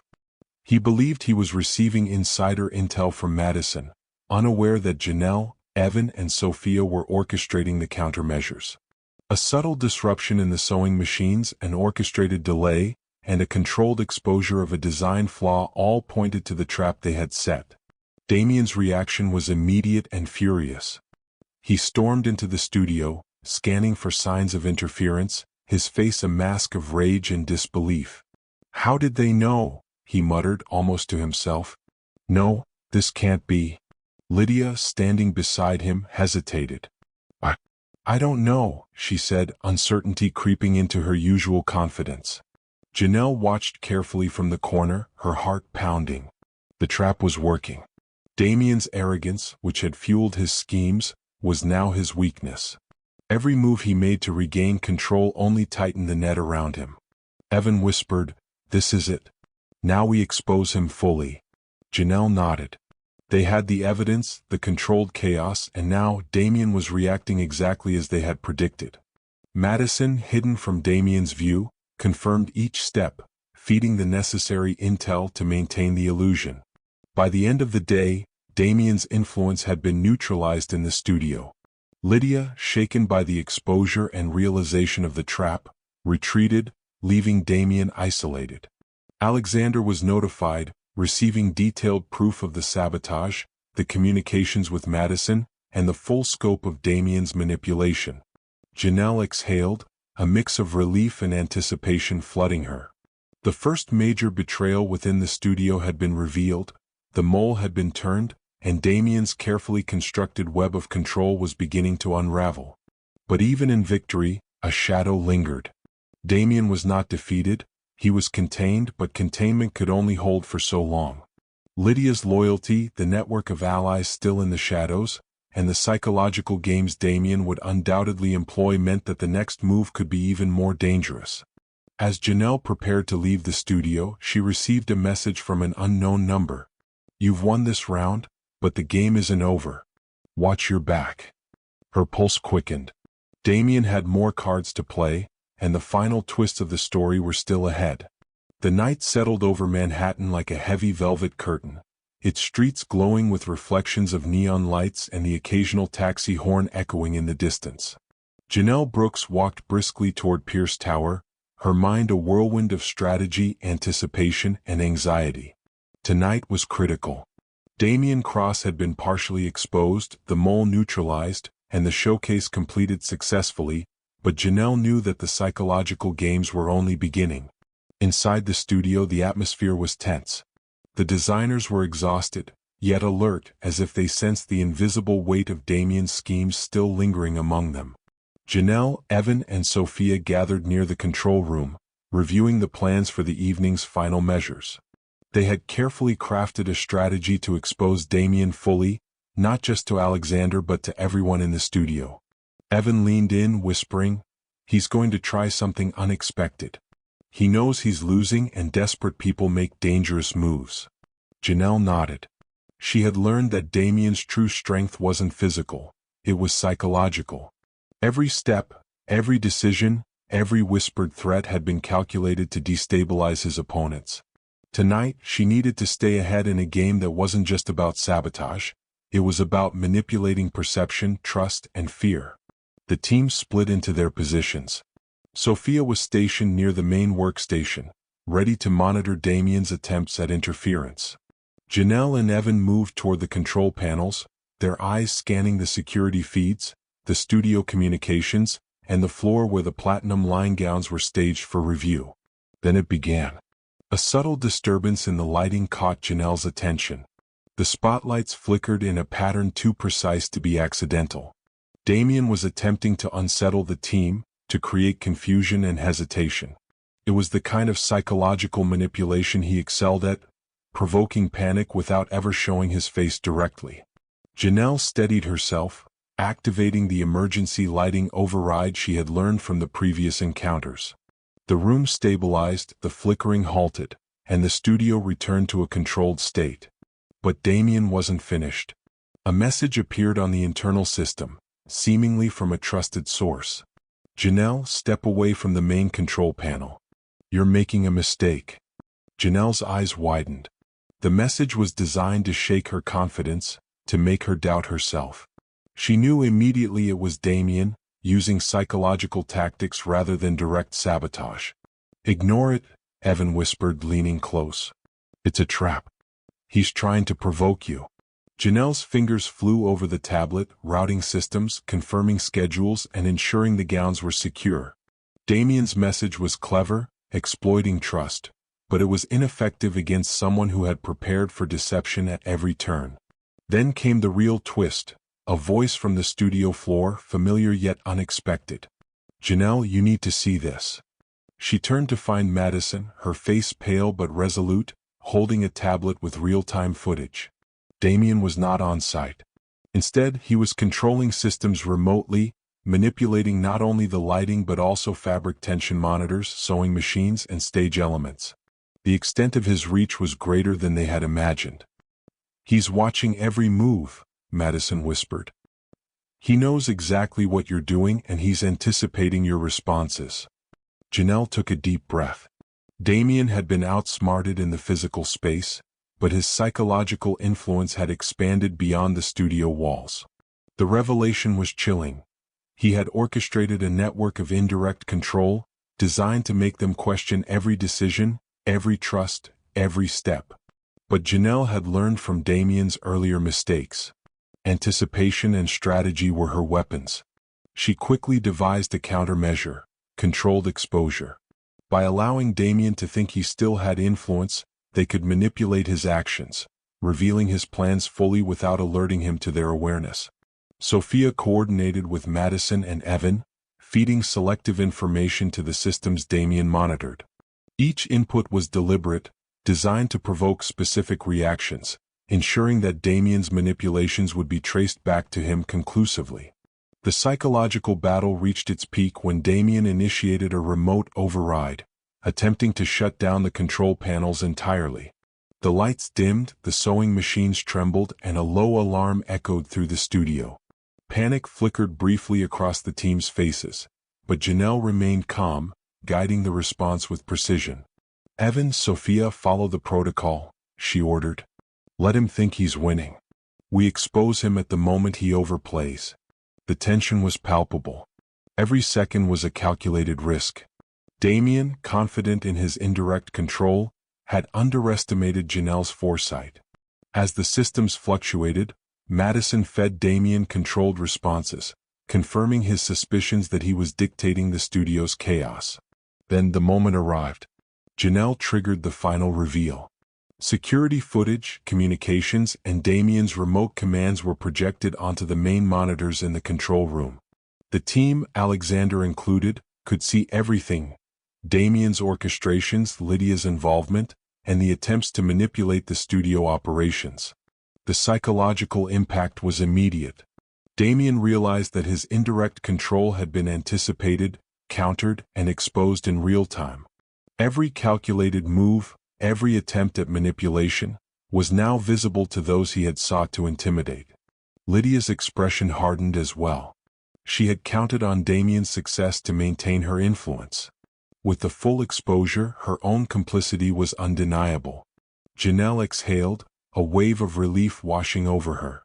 The psychological battle had been won, not by confrontation but by understanding Damien's methods, anticipating his tactics, and turning his own manipulation against him.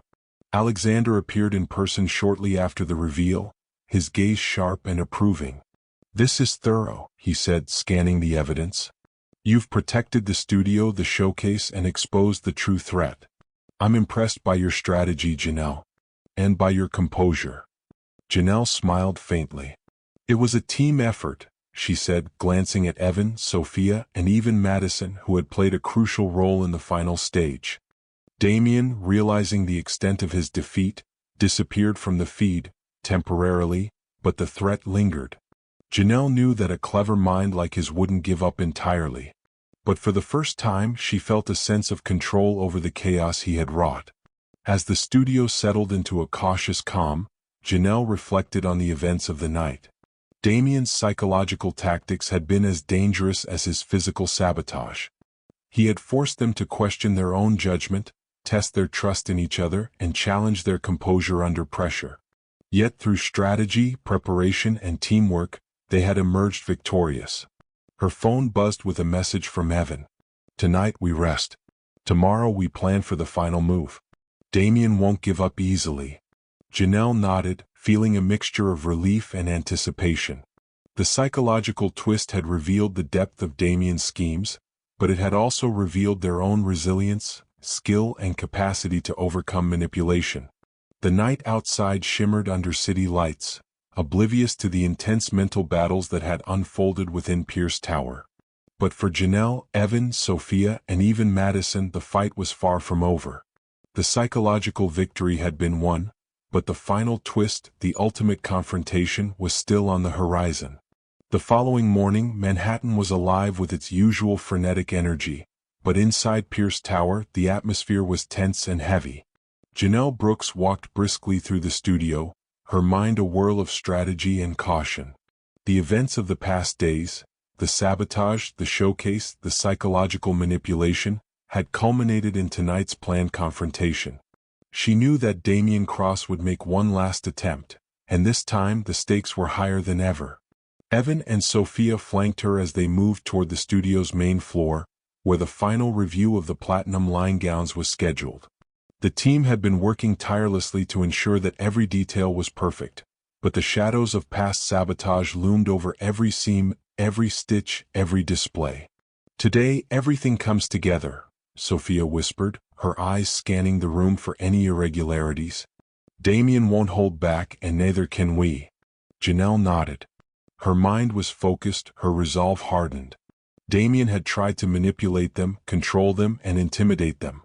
Now they were prepared to confront not just his schemes, but the emotional weight behind them, the fear, the loyalty, and the betrayals that had defined the past weeks. Backstage, the team worked in a tense silence. Madison, fully integrated now as a trusted ally, coordinated with Janelle to ensure that every gown, every model, and every backstage operation was under their control. The tension in the room was palpable. Every whisper, every glance, every subtle movement was charged with anticipation. The first hint of confrontation came when Damien appeared in the observation area, not physically, but via a secured video feed.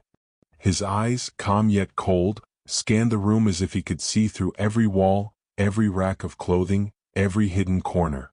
Lydia stood beside him, her expression conflicted, loyalty battling with the dawning realization that Damien had been fully exposed. Janelle's heart pounded. Damien's presence, even virtually, carried a weight that could unsettle the strongest mind. But she remained steady, focusing on the evidence, the plans, and the support of her allies. The showdown began subtly. Damien issued instructions through the feed, attempting to disrupt the review process, manipulate timing, and instill doubt in the designers.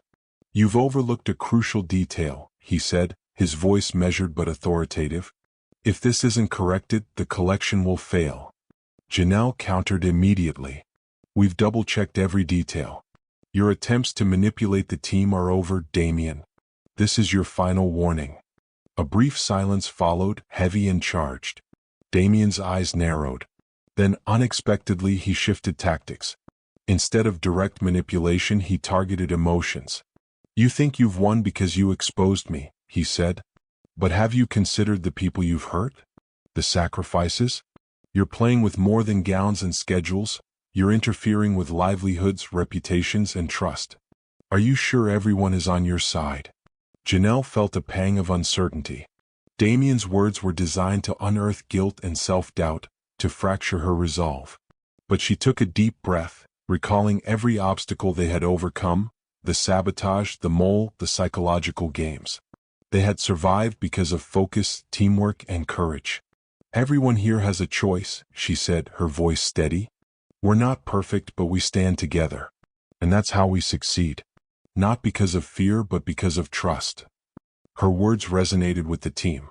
Designers and assistants looked at each other, a quiet understanding passing between them.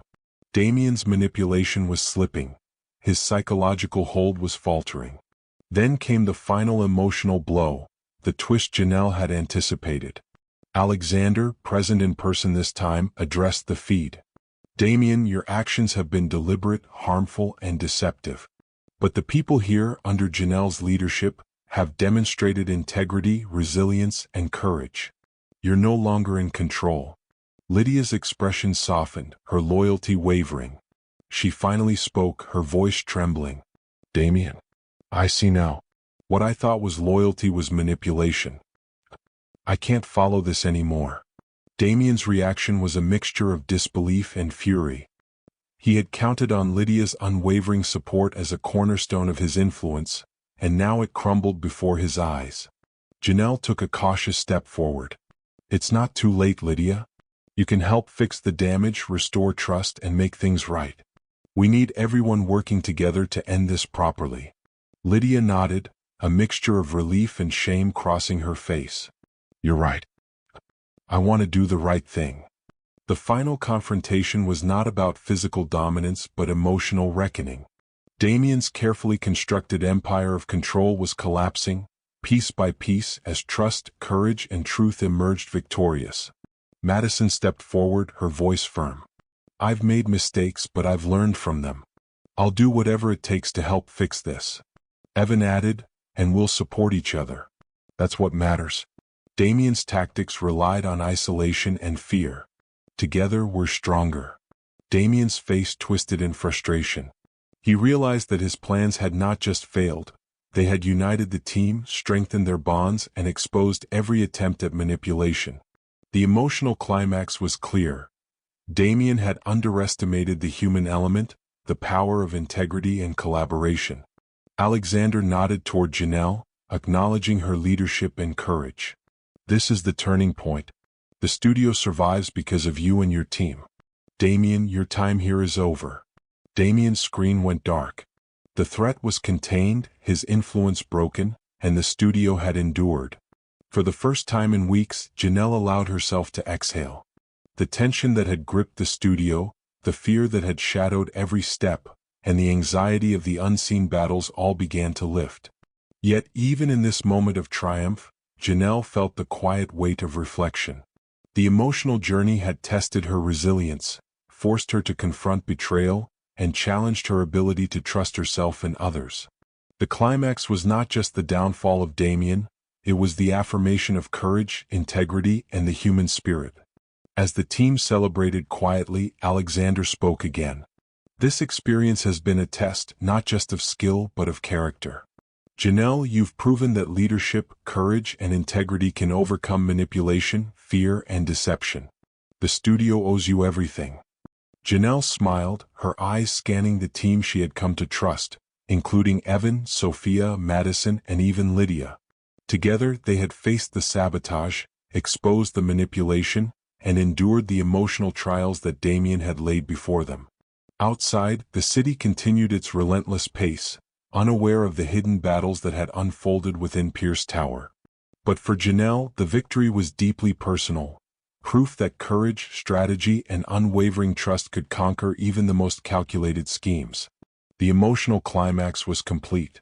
Damien had been defeated, loyalty had been tested, and the studio's bonds had been strengthened. But one final resolution remained, one last twist that would seal the fate of all involved, bringing the story to its ultimate conclusion. The evening after Damien's downfall settled over Manhattan like a long exhale, quiet, steady, relieved. Pierce Tower, once a battlefield of whispered suspicions and sabotage, stood calm for the first time in weeks. The lights glowed softly across the top floors where the platinum-line designs were displayed, untouched, perfected, and safe. But for Janelle Brooks, the night was far from over. She stood by the window of the design studio, her hands resting lightly on the glass as she watched the city pulse below. It felt surreal.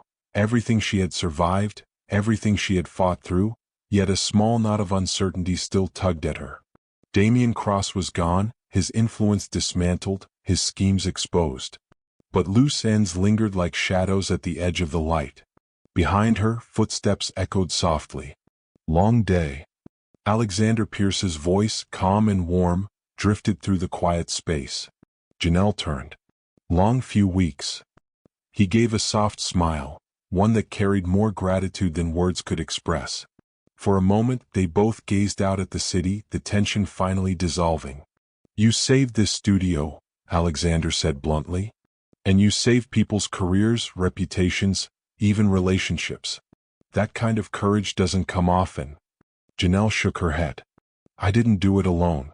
Evan, Sophia, Madison, Lydia, everyone stepped up. Alexander stepped closer. Leadership is not about doing it alone. It's about making others brave enough to act. His words sank deep. Janelle felt a warmth inside, something she hadn't felt in years. As they talked, Evan and Sophia entered with Madison and Lydia trailing behind. The group gathered like a small circle of survivors, relieved but reflective. Sophia spoke first. The board wants to meet tomorrow.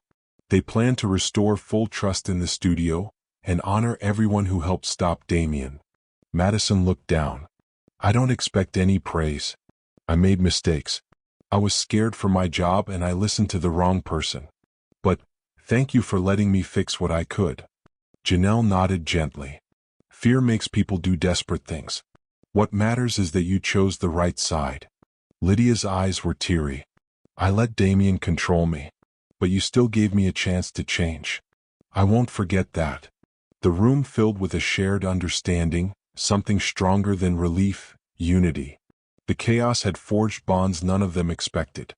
Alexander lifted a small velvet box onto the table. The team looked at one another, confused. It's not what you think, Alexander said with a small grin. Inside this box is the first key card ever issued for Pierce Atelier. It belonged to my mother. She founded the studio with one belief, that skill means nothing without integrity. He opened the box. Inside was a single silver key card, scratched and worn but undeniably important. I'm giving it to you, he said, holding it out to Janelle, as a symbol of trust, of leadership, of what you brought back to this place. Her breath caught. Alexander, this is too much. No, it's not enough, he replied. After everything you've done, the least I can do is honor your place here. And I want you to stay, permanently, not as an assistant, but as a core member of the leadership team. The entire room went still. Evan's smile widened. Sophia's eyes shone with pride. Lydia clasped her hands, relieved. Madison nodded through a soft tear. But Janelle didn't answer right away. She looked at the key card, then at Alexander, then down at her hands. I want to stay, she said finally. But there's something I need to tell all of you first. Everyone leaned closer. Her voice softened. When I came here, I wasn't looking for an opportunity. I was running. From my past. From everything that happened before I left Atlanta. I thought I was broken. I thought I didn't deserve anything good. Evan placed a hand gently on her shoulder. You're not broken. You're someone who survived. Sophia added, and someone who built something meaningful here. Janelle exhaled, steadying herself. I'll stay. I'll give everything I have to this studio. Because you all gave me something I haven't had in a long time, hope. The group embraced her, each one offering quiet words of support and gratitude. It was the closure they didn't know they needed. But just as the night seemed settled, a sharp buzz came from Alexander's phone. He glanced at it, then froze. Janelle felt a chill. What is it? Alexander's eyes widened, not with fear but with disbelief.